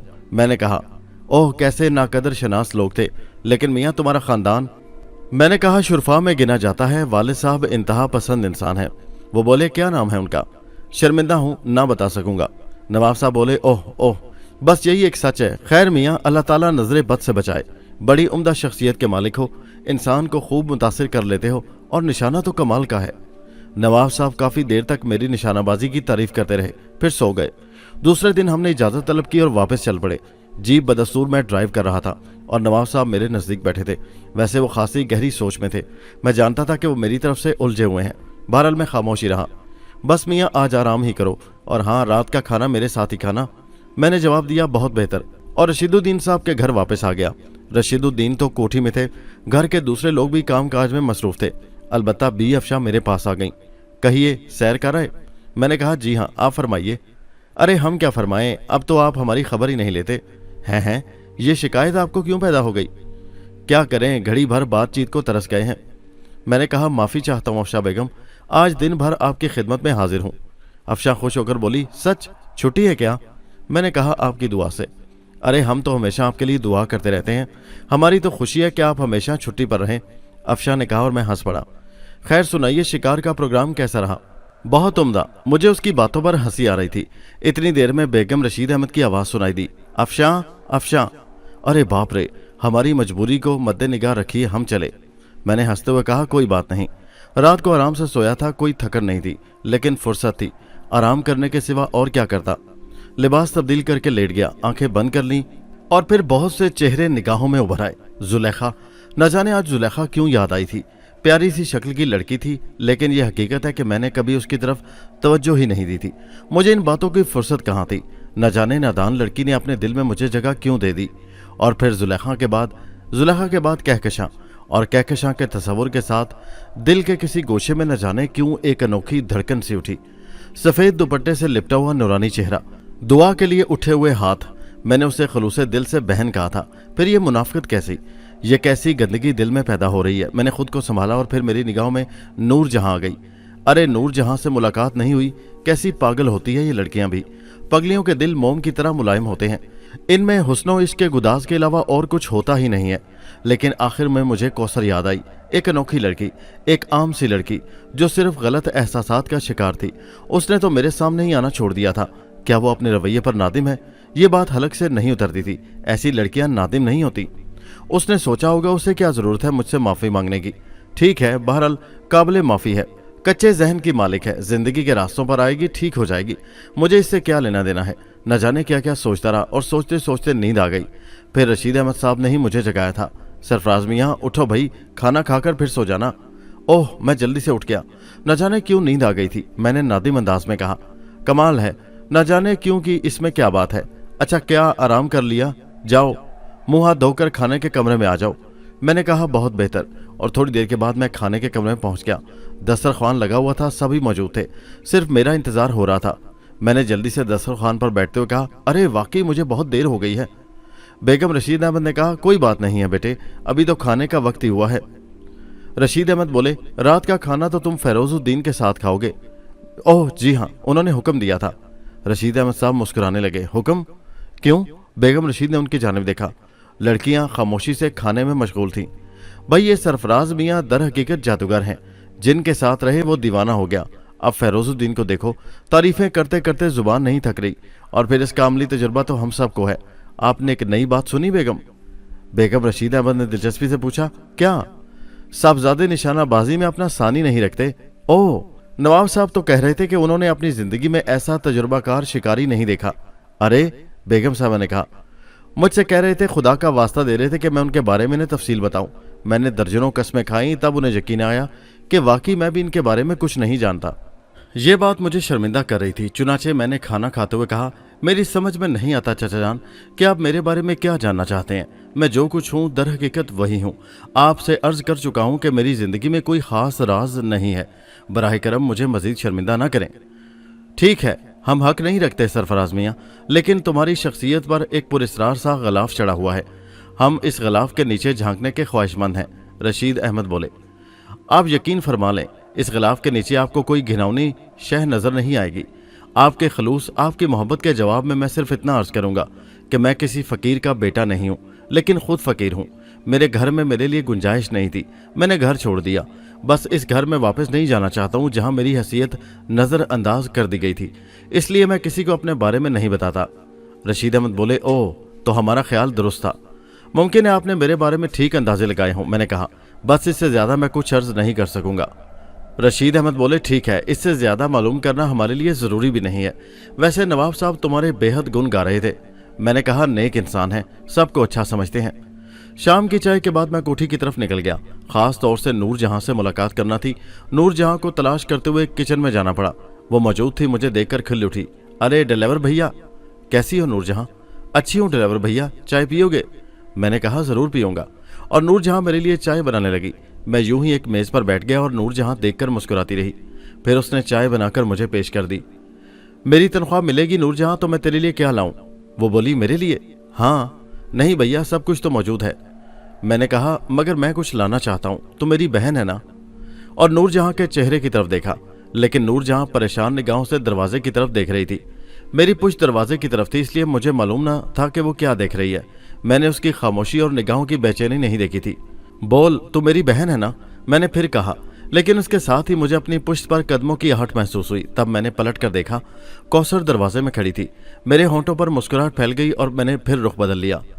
मैं रात को सिर्फ सूप पीऊंगी, उसने खनकती आवाज में कहा। बहुत अच्छा कौसर बीबी। वो लेकिन कौसर दरवाजे से बाहर निकल गई थी। मैं मजे से चाय पीता रहा। नूर जहां अब चंद लम्हात गुमसुम खड़ी रही। मैंने पूछा, क्या बात है नूर जहां? उसने गहरी सांस ली और बोली, कुछ नहीं भैया। तुम कौसर से डरती हो? हाँ ड्राइवर भैया, पूरे घर में सिर्फ कौसर बीबी से डर लगे है, नूरजहां ने कहा। अरे उससे डरने की जरूरत नहीं है, बस मिजाज की तेज है, तबीयत की बुरी लड़की नहीं है, मैंने कहा। लेकिन मुझे मालूम नहीं था कि वो आफत की परकाला भी बाहर मौजूद है। दूसरे लम्हे वो फिर अंदर आ गई। आपको मेरे बारे में तबसरा करने का हक किसने दिया है? वो आंखें निकाल कर बोली। नूरजहां तो काम गई थी, लेकिन मेरे होंठों पर मुस्कुराहट फैल गई। ये हक तो कोई किसी को नहीं देता कौसर बीबी, ये तो कुदरती है। आप तालीम याफ्ता हैं, खुद सोच सकती हैं, मैंने कहा। लेकिन मैं अपने बारे में कोई बकवास पसंद नहीं करती, उसने आंखें निकाल कर कहा। मैंने कहा हमें मालूम नहीं था कि आप मौजूद हैं, वरना आपके जाने के बाद गुफ्तगू करते। मिस्टर, आप अब्बू जान के मुंह चढ़े होंगे, हर शख्स आपकी बदतमीजी बर्दाश्त नहीं कर सकता, समझे? समझ गया कौसर बीवी, मेरा ख्याल है कुछ लोगों को यह हक हासिल है। क्या मतलब है इस बात का? मेरी मुराद दुलारे भाई से थी। ओह ओह, तो तुम मुझे ब्लैकमेल करना चाहते हो? क्यों? तुम मुझे ब्लैकमेल करना चाहते हो? देख लूंगी, अच्छी तरह देख लूंगी। वो पैर पटकती हुई बाहर निकल गई और मैं हंस पड़ा। अजीब आतिश पार लड़की है, बेवकूफ कहीं की। हाय ड्राइवर भैया, देख तो लो वो चली भी गई हैं या नहीं, नूरजहां ने रुहासे अंदाज में कहा। मैंने कहा खड़ी भी है तो हमारा क्या लेगी नूरजहां? तुम्हारा तो कुछ नहीं बिगड़ेगा, मेरी शामत आ जाएगी, नूरजहां ने कहा। अरे नहीं आएगी, तुझसे कुछ कहे तो मुझे बता देना। थोड़ी देर तक मैं नूरजहां के पास बैठा रहा, फिर बाहर निकल आया और फिर मैं कोठी से ही निकल गया। काफी देर तक आवारा गर्दी करता रहा। दिल्ली बहुत खूबसूरत जगह थी। रात को वापस आया तो रशीद साहब ने मुझे देखते ही कहा, कहाँ चले गए थे मियाँ? नवाब साहब 2 बार पूछ चुके हैं। मैंने कहा मैं यूं ही निकल गया था। तैयार होकर चले जाओ, वो इंतजार कर रहे हैं, रशीद अहमद ने कहा और मैंने गर्दन हिला दी। फिर मैंने मुंह हाथ धोया, लिबास तब्दील किया और कोठी की तरफ चल पड़ा। वैसे नवाब साहब की 2 बार तलबी पर मुझे तशवीश थी, न जाने क्यों बुलाया है। क्या कौसर ने कोई हंगामा किया है? मुमकिन है। बहरहाल अब मुझे कौसर की ज्यादा परवाह नहीं थी। मैं नवाब साहब के पास पहुंच गया। वो ड्राइंग रूम में थे। गर्मजोशी से मेरा खैर मकदम किया और बोले, मुझे तो शुबा था कि तुम रात के खाने के बारे में भूल गए होगे। खैर ये जुर्रत कैसे कर सकता था मैंने कहा। सुनो भाई, मुझे और शर्मिंदा न करो। यकीन करो मैं तुम्हारे बारे में अब तुमसे कोई सवाल नहीं करूंगा, लेकिन एक बात मेरे दिल में जम गई है और वो ये कि तुम कोई मामूली इंसान नहीं हो। मैंने कहा मैं क्या अर्ज कर सकता हूँ? कहने लगे कुछ अर्ज करने की जरूरत नहीं है, बस इस मौजू को छोड़ो। क्या ख्याल है, खाना निकलवाया जाए? मैंने न्याजबंदी से कहा, जैसा मुनासिब ख्याल फरमाए। खाने की मेज पर बेगम साहबा, कुछ दूसरे नजदीकी अहले खानदान मौजूद थे। कौसर साहबा का कहीं पता नहीं था। कौसर कहाँ है? नवाब साहब पूछ बैठे। वो नहीं आएगी, बेगम साहबा ने जवाब दिया। क्यों? सरफराज मियाँ से शर्मिंदा है। उसकी खुदसरी उसे माफी मांगने की इजाजत तो देगी नहीं, लेकिन वो इनके सामने आने से कतराती है। नवाब साहब मुस्कुराते हुए बोले, बड़ी अहमक लड़की है, लाओ बुलाकर आज इनकी सुलह करा दी जाए। आप जानते हैं इसे? मेरा ख्याल है रहने दें, बेगम साहबा ने संजीदगी से कहा। ओह अच्छा, चलो भाई शुरू करो। और खाना शुरू हो गया। मेरी हैसियत बहरहाल एक मुलाजिम की सी थी, लेकिन न जाने ये लोग मेरे साथ ये बर्ताव क्यों कर रहे थे। बहरहाल दिल ही दिल में मैं इनका ममनून था। खाने के बाद नवाब साहब उठ गए और फिर वो मुझे लिए हुए अपने नशिस्त के कमरे में आ गए। अब इस कमरे में हम दोनों के अलावा कोई नहीं था। नवाब साहब ने निहायत संजीदगी से मुझे मुखातिब किया, सरफराज मियाँ। मैं हमतन गोश हो गया। जी नवाब साहब। कहने लगे, हर शख्स इस दौर में खुदगर्ज है, हर आदमी अपने मतलब की समझता है। अगर मैं भी उनमें शामिल हूं तो कोई हैरत की बात तो नहीं है। मैंने खुद एतमादी से कहा, हरगिज नहीं। कहने लगे, शुक्रिया, तुम इस दावत को क्या मानी देते हो? मैंने कहा, फिलहाल मैं इसे सिर्फ आपकी नेक फितरत पर मबनी करार दे रहा हूं। कहने लगे, खूब, साफ गोई बहुत उम्दा बात है। तो मियाँ असल बात यह है? मैंने हैरत से कहा, जी हाँ, असल बात यह नहीं है। मैंने एक दिन अफ्रीका के बारे में तुमसे तज़किरा किया था। तुमने इस गुफ्तगू में खासी दिलचस्पी का इजहार किया था। मैंने कहा, जी। नवाब साहब बोले, क्यों, क्या तुम्हें मुहिम जुई पसंद है? मैंने मुख्तसरन जवाब दिया, जी हाँ। कहने लगे, शिकार का शौक का तो पता चल गया, मुमकिन है तुम कोई बड़े मुहिम जो निकलो। नवाब साहब मुस्कुराते हुए बोले। मैंने कहा, ऐसी कोई बात नहीं है। कहने लगे, ठीक, कल रास्ते में भी कुछ गुफ्तगू हुई थी। ईमानदारी की बात है कि वो रवादारी की बात थी। उस वक्त मेरे जहन में कोई पुख्ता ख्याल नहीं था, लेकिन कल शाम तुम्हारी शिकार की महारत, तुम्हारा निडर अंदाज, तुम्हारी खुद एतमादी देखकर मैं दंग रह गया था। और उस वक्त मैंने निहायत संजीदगी से सोचा था कि इस बार जब मैं रवाना हूं तो तुम मेरे साथ हो। नवाब साहब ने रुक कर मेरी शक्ल देखी। बिलाशुबा मेरी आंखों में चमक पैदा हो गई थी। कहने लगे, क्या तुम मेरे साथ जाना पसंद करोगे? मैंने कहा, यकीनन, बड़े शौक से। कहने लगे, बहुत खूब, यकीन करो तुम्हारी आमादगी से मुझे दिली मुसरत हुई है। अगर इजाज़त दो तो कुछ ज़ाती सवालात कर लूँ, हालांकि आज तक तुमने इसकी इजाज़त किसी को नहीं दी होगी। नवाब साहब मुस्कुराते हुए बोले, लेकिन यकीन करो, इससे तुम्हारी ज़ात को कुरेदना मकसूद नहीं है, बल्कि बाज़ हालात में अपनी तसल्ली करना है। मैंने संजीदगी से कहा, जी फरमाइए। अपने बारे में इतना बता दो जितना तुम्हारी ज़ात पर असर अंदाज ना हो। मेरे साथ गए तो कुछ लोगों की हक तलफी तो नहीं होगी, कोई परेशान तो ना हो जाएगा। मैंने नवाब फैरोजुद्दीन की शक्ल देखी और फिर मैंने इंतहाई संजीदगी से कहा, हाँ नवाब साहब, सिर्फ इतना बता देने में कोई हर्ज नहीं है। सुनिए, मैं एक फारिगुल बाल इंसान का बेटा हूँ, इतना फारिगुल बाल कि मैंने ज़िंदगी में कभी मसाइब का मुंह नहीं देखा। मेरे कई भाई और बहन हैं जिनके निगाह में मेरे वालिद की दौलत बड़ी हैसियत रखती है, और वो वालिद की निगाह में अपनी हैसियत बरकरार रखने के लिए साजिशों और घिनौनी चावलों को चलते रहना ज़रूरी समझते हैं। भाई बहनों में मेरा नंबर छठा है, इसलिए मैं काबिल तवज्जो नहीं था। जब मैंने किसी की तवज्जो अपनी तरफ ना पाई तो लावाली हो गया। मैं अपना सारा वक्त सैरो शिकार में सर्फ करता। मैं दूसरों से मुख्तलिफ तबीयत का मालिक था। तब मेरे भाइयों ने मेरा नंबर फहरिस्त से निकालने के लिए वालिद साहब के कान भरने शुरू कर दिए, और बिल आखिर नौबत यहाँ तक पहुँच गई कि वालिद साहब ने मेरे ऊपर कुछ शराइत आयद कर दी जिनके बगैर मैं घर में नहीं रह सकता था, और मैंने उन शराइत को कबूल करने से इनकार कर दिया और घर से निकल खड़ा हुआ। सिर्फ इतनी सी दास्तान है, किसी को मेरी ज़रूरत नहीं है, किसी को मेरी परवाह नहीं है, और मुझे भी आज़ाद ज़िंदगी पसंद है। नवाब फैरोजुद्दीन बोले, खूब। नवाब फैरोजुद्दीन दिलचस्पी से मेरी शक्ल देख रहे थे। खैर मियाँ, मैं तुमसे ये नहीं पूछूंगा कि किस घराने के चश्मो चिराग हो, लेकिन मेरा दावा है कि तुम्हारा घराना मामूली नहीं होगा। ताहम ठीक है, मैं मुतमईन हो गया। अब मुझे तुमसे कोई सवाल करने की ज़रूरत नहीं है, कुछ बातें अपने बारे में भी बता दूँ। मैंने कहा, ज़रूर। कहने लगे, सियाहत के प्रोग्रामों में मैं तन्हा नहीं हूँ, मेरे कुछ और भी साथी हैं जो गैर मुल्की हैं। हम लोग अक्सर मुहिमात में साथ रहे हैं। इस बार हमने एक ख़ास प्रोग्राम बनाया है, चुनाचे हम इस बार अफ्रीका से कुछ दुश्वार गुजार हिस्सों में सफ़र का इरादा रखते हैं। बाकी तफसील तुम्हें आहिस्ता आहिस्ता मालूम हो जाएगी। मैंने कहा, ठीक है, मैं इसरार न करूँगा। कहने लगे, मियाँ, यूँ तो ज़िंदगी बड़ी मामूली शय है, आप लाख कोशिश करें इसकी हिफाजत नहीं कर सकते, लेकिन इसके बावजूद इंसान उलझनों से बचना पसंद करता है। मुहिम जोई में अक्सर नाखुशगवार हालात से साबका पड़ता है, तुम्हें आगाह कर देना ज़रूरी है। मैंने कहा, नवाब साहब, आप मुझे बुज़दिल या मुसीबतों से घबराने वाला ना पाएंगे। कहने लगे, बहुत खूब, तो फिर कल अव्वल वक्त में अपनी कुछ तस्वीर उतरवा दें, मैं पासपोर्ट और दीगर कागजात तैयार कर लूँगा और आप रवानगी के लिए तैयार रहें। मैंने कहा, बहुत बहुत शुक्रिया नवाब साहब। मैंने शुक्रगुजार अंदाज में कहा, दर हकीकत मेरी दिली आरज़ू पूरी हो गई। मेरी मंजिल किसी नवाब की कोठी में मुलाजमत न थी, मैं तो उन अनदेखे रास्तों का राही था। मेरी मंजिल तो न जाने कहाँ थी, न जाने कहाँ। नवाब साहब से गुफ्तगू करने के बाद मैं वापस आ गया और वो रात मेरे ऊपर अजीब गुजरी। बेशुमार ख्यालात ने जहन पर यलगार कर दी थी। न जाने कैसे कैसे ख्यालात, अपना घर, रशीद साहब के ख़ानदान और दूसरे लोगों के ख्यालात। रशीद साहब और उनके अहले ख़ानदान को मेरे जाने का बहुत रंज होगा, लेकिन मेरे पाँव में बेड़ियाँ भी तो नहीं डाली जा सकती। मैं कोई कैद होने वाला परिंदा तो नहीं हूँ, मेरे पाँव में जंजीरें नहीं डाली जा सकती। कहकशां, दिल से एक आवाज़ उभरी, ओह कहकशां, मेरी बहन, मेरी, और ज़ुबान रुक गई। इलाही, ये सब क्या है? ये कैसा खुलूस है? ये कैसा हज़म है? मैं तो मुखलिस था, लेकिन तेरे हजूर उठे हुए वो सफ़ेद हाथ न जाने क्या कारस्तानी कर गए। क्या मांग रहे थे वो तुझसे? क्या तलब कर रहे थे? लेकिन कुछ भी हो, मेरी राह में कोई दीवार ना खड़ी हो सकेगी। मैं किसी दीवार को कबूल नहीं करूँगा, किसी भी दीवार को कबूल नहीं करूँगा। और फिर मैंने आंखें बंद कर लीं। सारी रात पुरस्रार जंगलों, पुरखार वादियों, अनोखे रेगिस्तानों का सफ़र करता रहा। सुबह आँख खुली तो तबीयत बोझल थी। रशीद अहमद साहब ने इस बारे में सवाल कर लिया, क्या बात है मियाँ? चेहरे पर तकद्दुर के आसार हैं। मैंने कहा, कोई ख़ास बात नहीं, रात भर ख्वाबों में घिरा रहा। मैंने मुस्कुराते हुए कहा, ओह कैसे ख्वाब?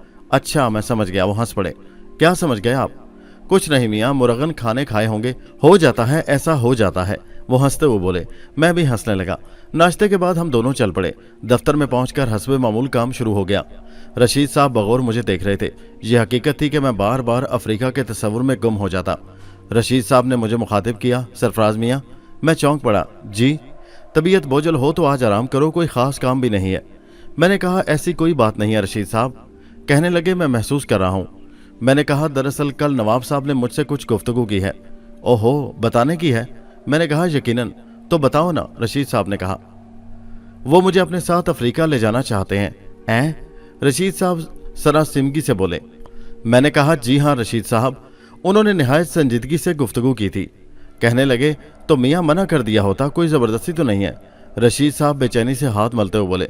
मैंने कहा, ये बात नहीं है। बोले, फिर क्या बात है? मैंने कहा, मैं खुद भी जाना चाहता हूँ। और मैंने साफ महसूस किया कि रशीद साहब का चेहरा उतर गया है। वो कलम रखकर मेरी शक्ल देखते रह गए। फिर उन्होंने भारी आवाज़ में कहा, क्यों बेटे, तुम क्यों जाना चाहते हो? उनके इस सवाल पर मैं चंद लम्हात के लिए खामोश हो गया। उस मुखलिस इंसान का दिल नहीं तोड़ना चाहता था। चुनाचे चंद लम्हात के सोच विचार के बाद मैंने कहा, रशीद साहब, मैं बार बार आपके खलूसो मोहब्बत का तज़किरा करके इसे तमाशा बनाना नहीं चाहता। मैं जानता हूँ कि मैं अपने मामले में किसी हद तक इंतहा पसंद रहा हूँ, लेकिन मुख्तसरन यूँ समझ लें, मेरी हैसियत, मेरी शख्सियत को चैलेंज किया गया था। मेरे भाइयों ने मुझे अपने वालिद की निगाहों में नकारा करार दिलवाया गया था। मेरी हैसियत उन लोगों पर बोझ बन गई थी। चुनाचे उन्होंने इस बोझ को घोड़े पर फेंक दिया। मैं यहाँ चला आया रशीद साहब, और आपने इस नकारा ढेर को सीने से लगा लिया। आपके खलूस की कोई कीमत नहीं अदा की जा सकती, लेकिन मैं नकारा ढेर नहीं हूँ। मैं एक दिन अपने वालिद और अपने भाइयों के सामने हीरे की कान बनकर आना चाहता हूँ, और इसके लिए रशीद साहब, नवाब साहब की मुलाजमत मौजू नहीं है। मेरे जहन में पहले से एक मंसूबा था। मैं आहिस्ता रवि का आदी हूँ। कुदरत ने मुझे एक मौका फराहम कर दिया है। मैं किस्मत आजमाई करना चाहता हूँ। मुमकिन है अफ्रीका मेरे ख्वाबों की ताबीर हो। ओह, रशीद साहब बोझल आवाज में बोले। चंद साथ गर्दन झुकाए बैठे रहे, फिर एक झुरझुरी सी लेकर मुस्कुराने लगे। जरूर बेटे जरूर, अगर सवाल तुम्हारे मुस्तकबिल का है तो जरूर जाओ। हमारी मोहब्बत खत्म थोड़ी हो जाएगी। हम तुम्हारे लिए दुआएं करते रहेंगे। जरूर जाओ, मैं तायद करता हूँ। मैंने रशीद साहब की मुस्कुराहट में छुपे हुए आंसू देख लिए थे।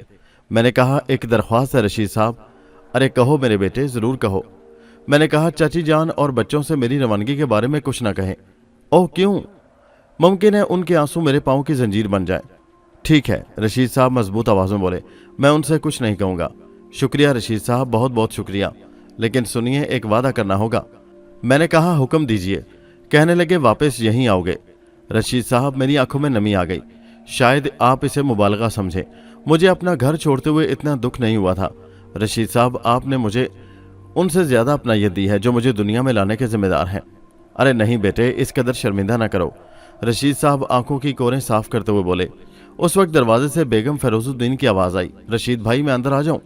आइए आइए बेगम साहबा, तशरीफ लाइए। बेगम साहबा अंदर आ गईं। मैंने उन्हें सलाम किया और उन्होंने मुझे दुआएं दी। वाह रशीद भाई, अच्छे चचा हैं आप भी। भतीजी की सालगिरह के बारे में भी याद ना रहा। ऐ क्या मतलब? रशीद साहब चौंक पड़े। जरा बताइए तो, कौन सा महीना ये? ऐ ओह, अरे तो ये, ओफो, बस बस, बौखलाने की जरूरत नहीं है, हमें भी याद नहीं रहा। वो तो इत्तेफाक से बुआ सरवरी कहने लगी कि चांद की 12 तारीख को उनकी बेटी की मंगनी है, तब ख्याल आया। मगर बेगम साहबा, आज तो 13 तारीख है। हाँ, और सिर्फ एक हफ्ता दरमियान में है। अब क्या होगा? बस इस एक हफ्ते में जो कुछ होना है होगा। कमाल है। रशीद साहब बुलखलाहट में चीजें उलटने पलटने लगे। परेशानी की बात नहीं है, सरफराज मियाँ आपके साथ है, इंतजाम हो जाएगा। बस जरा लोगों तक बुलावे जल्दी पहुंचना चाहिए, वरना तुम्हें शिकायत होगी। एक हफ्ता बहुत है रशीद साहब, सारे इंतजामात हो जाएंगे। मैंने रशीद साहब को तसल्ली दी और फिर बेगम साहबा कई घंटे तक हमारे साथ बैठी प्रोग्राम बनाती रहीं। उन्होंने तमाम कामों की फहरिस्त तैयार कर दी और हम उसी रोज़ से मसरूफ़ हो गए। रोज़मर्रा के मामलात जारी थे, लेकिन मैंने रशीद साहब के चेहरे पर नुमायाँ उदासी देखी। मुझे अफसोस भी होता था, लेकिन मैं अपना इरादा भी तर्क नहीं कर सकता था। तस्वीरें वगैरह मैंने तो नवाब साहब को दे दी थी और नवाब साहब ने चंद फार्मों पर भी मुझसे दस्तखत करा लिए थे। फिर एक शाम उन्होंने मुझे तन्हाई में बुलाया। उनके चेहरे पर उलझन आया थी। क्या बात है नवाब साहब? मैंने पूछा। कहने लगे, भाई एक बड़ी उलझन आ पड़ी है। मैंने कहा, क्या? बस क्या बताऊं, ये कौसर की बच्ची। बताइए तो नवाब साहब। कहने लगे, जाने क्या समाई है उसके दिमाग में, भला ये भी कोई तुक है? नवाब साहब परेशानी से बोले और मैं सवालिया अंदाज में उनकी शक्ल देखता रहा। मेरे साथ जाने पर जिद कर रही है। मैंने हैरत से कहा, कहाँ? अफ्रीका। ओह, दरअसल मैं भी अहमक हूँ। कई दफ़ा उसने मेरे साथ चलने के लिए कहा, मैं टालता रहा। पिछली बार जब मैं गया तो उसने मुझे कसम खिलवाई थी कि इस बार उसे ज़रूर साथ ले जाऊंगा, और अब उसने कसम याद दिला दी है और सख्त किस्म का मुतालबा किया है। बड़ी परेशानी है भाई। मेरे होंठों पर मुस्कुराहट फैल गई। बताओ बताओ, कोई तरकीब बताओ। मैंने कहा, ले चलिए नवाब साहब। नहीं समझते, बिल्कुल नहीं समझते। इस बार हम जहाँ जा रहे हैं वो मुहिम बहुत सख्त है, इंतहाई ख़तरनाक। बहुत बुरे हालात पेश आ सकते हैं, बड़ा ख़तरा है। तब फिर एक और तरकीब मेरे जहन में है। वो बोले, क्या? जल्दी बताओ, जल्दी बताओ।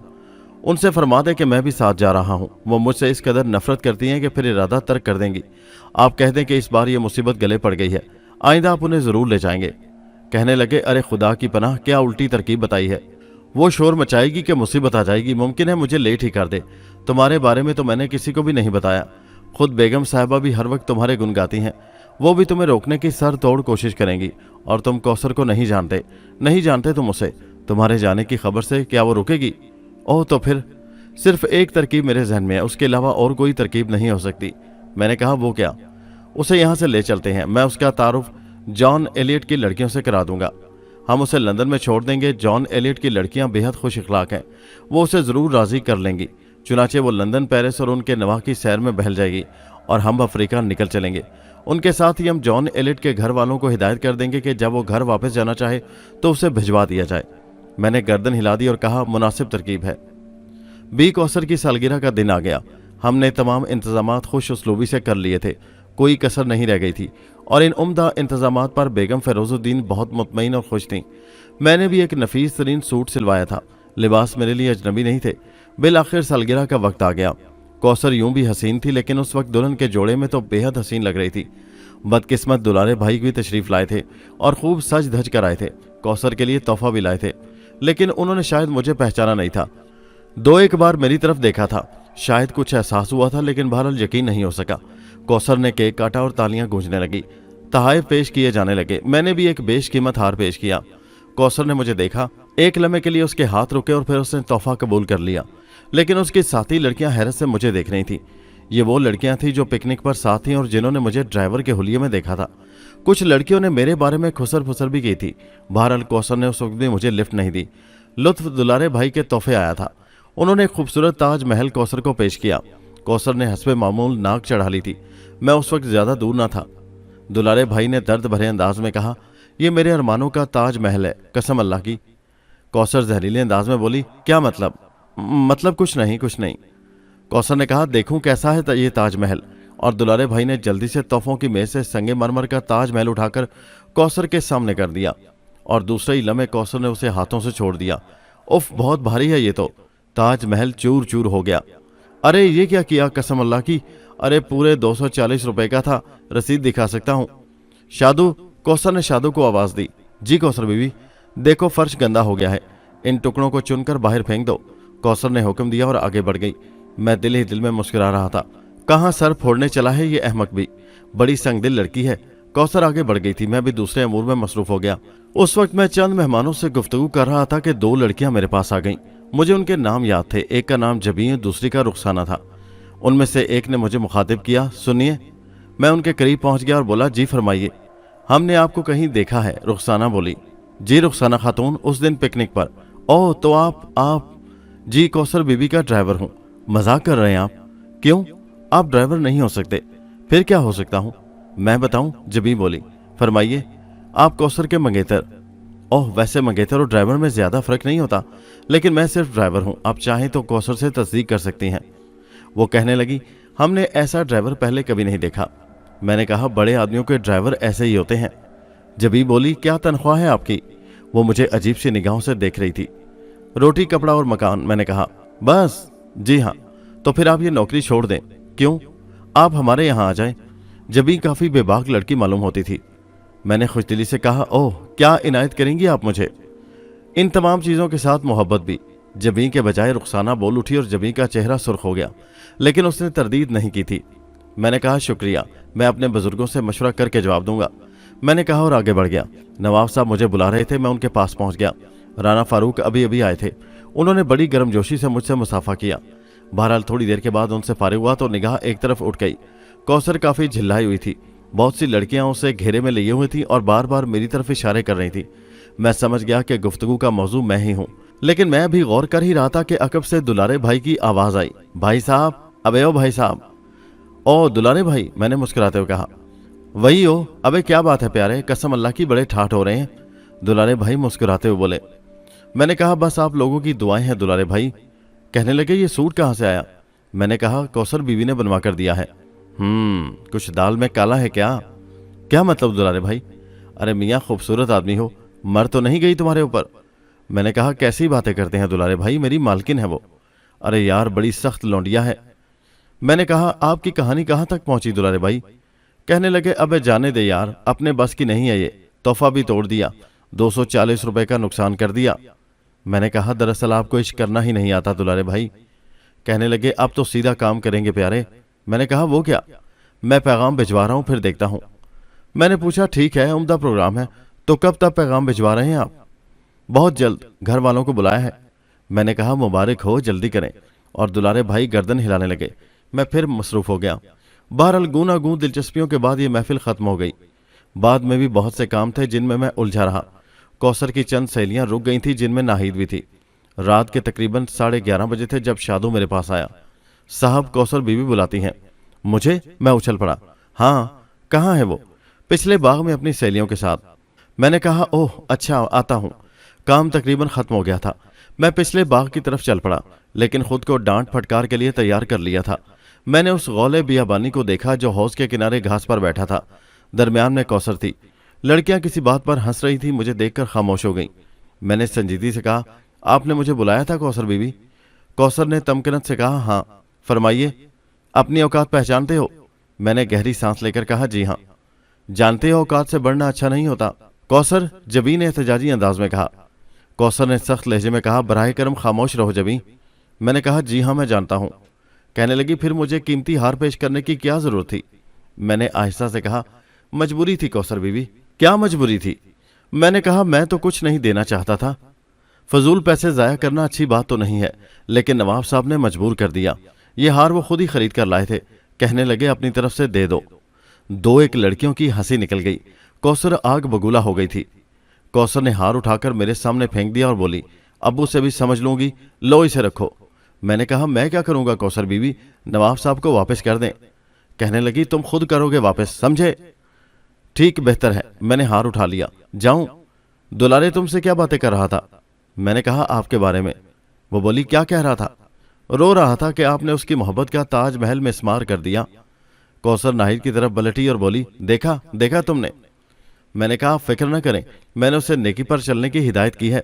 मैंने कहा है कि शरीफ लड़कियों के साथ ऐसे नहीं पेश आते, वो रुस्वा हो जाती हैं। मैंने उसे एक और तरकीब बता दी है। कौसर चौंक पड़ी और बोली, तरकीब? क्या मतलब? मैंने उससे कह दिया है कि वो बाकायदा आपके लिए पैगाम भिजवा दे, यही शरीफाना तरीका है।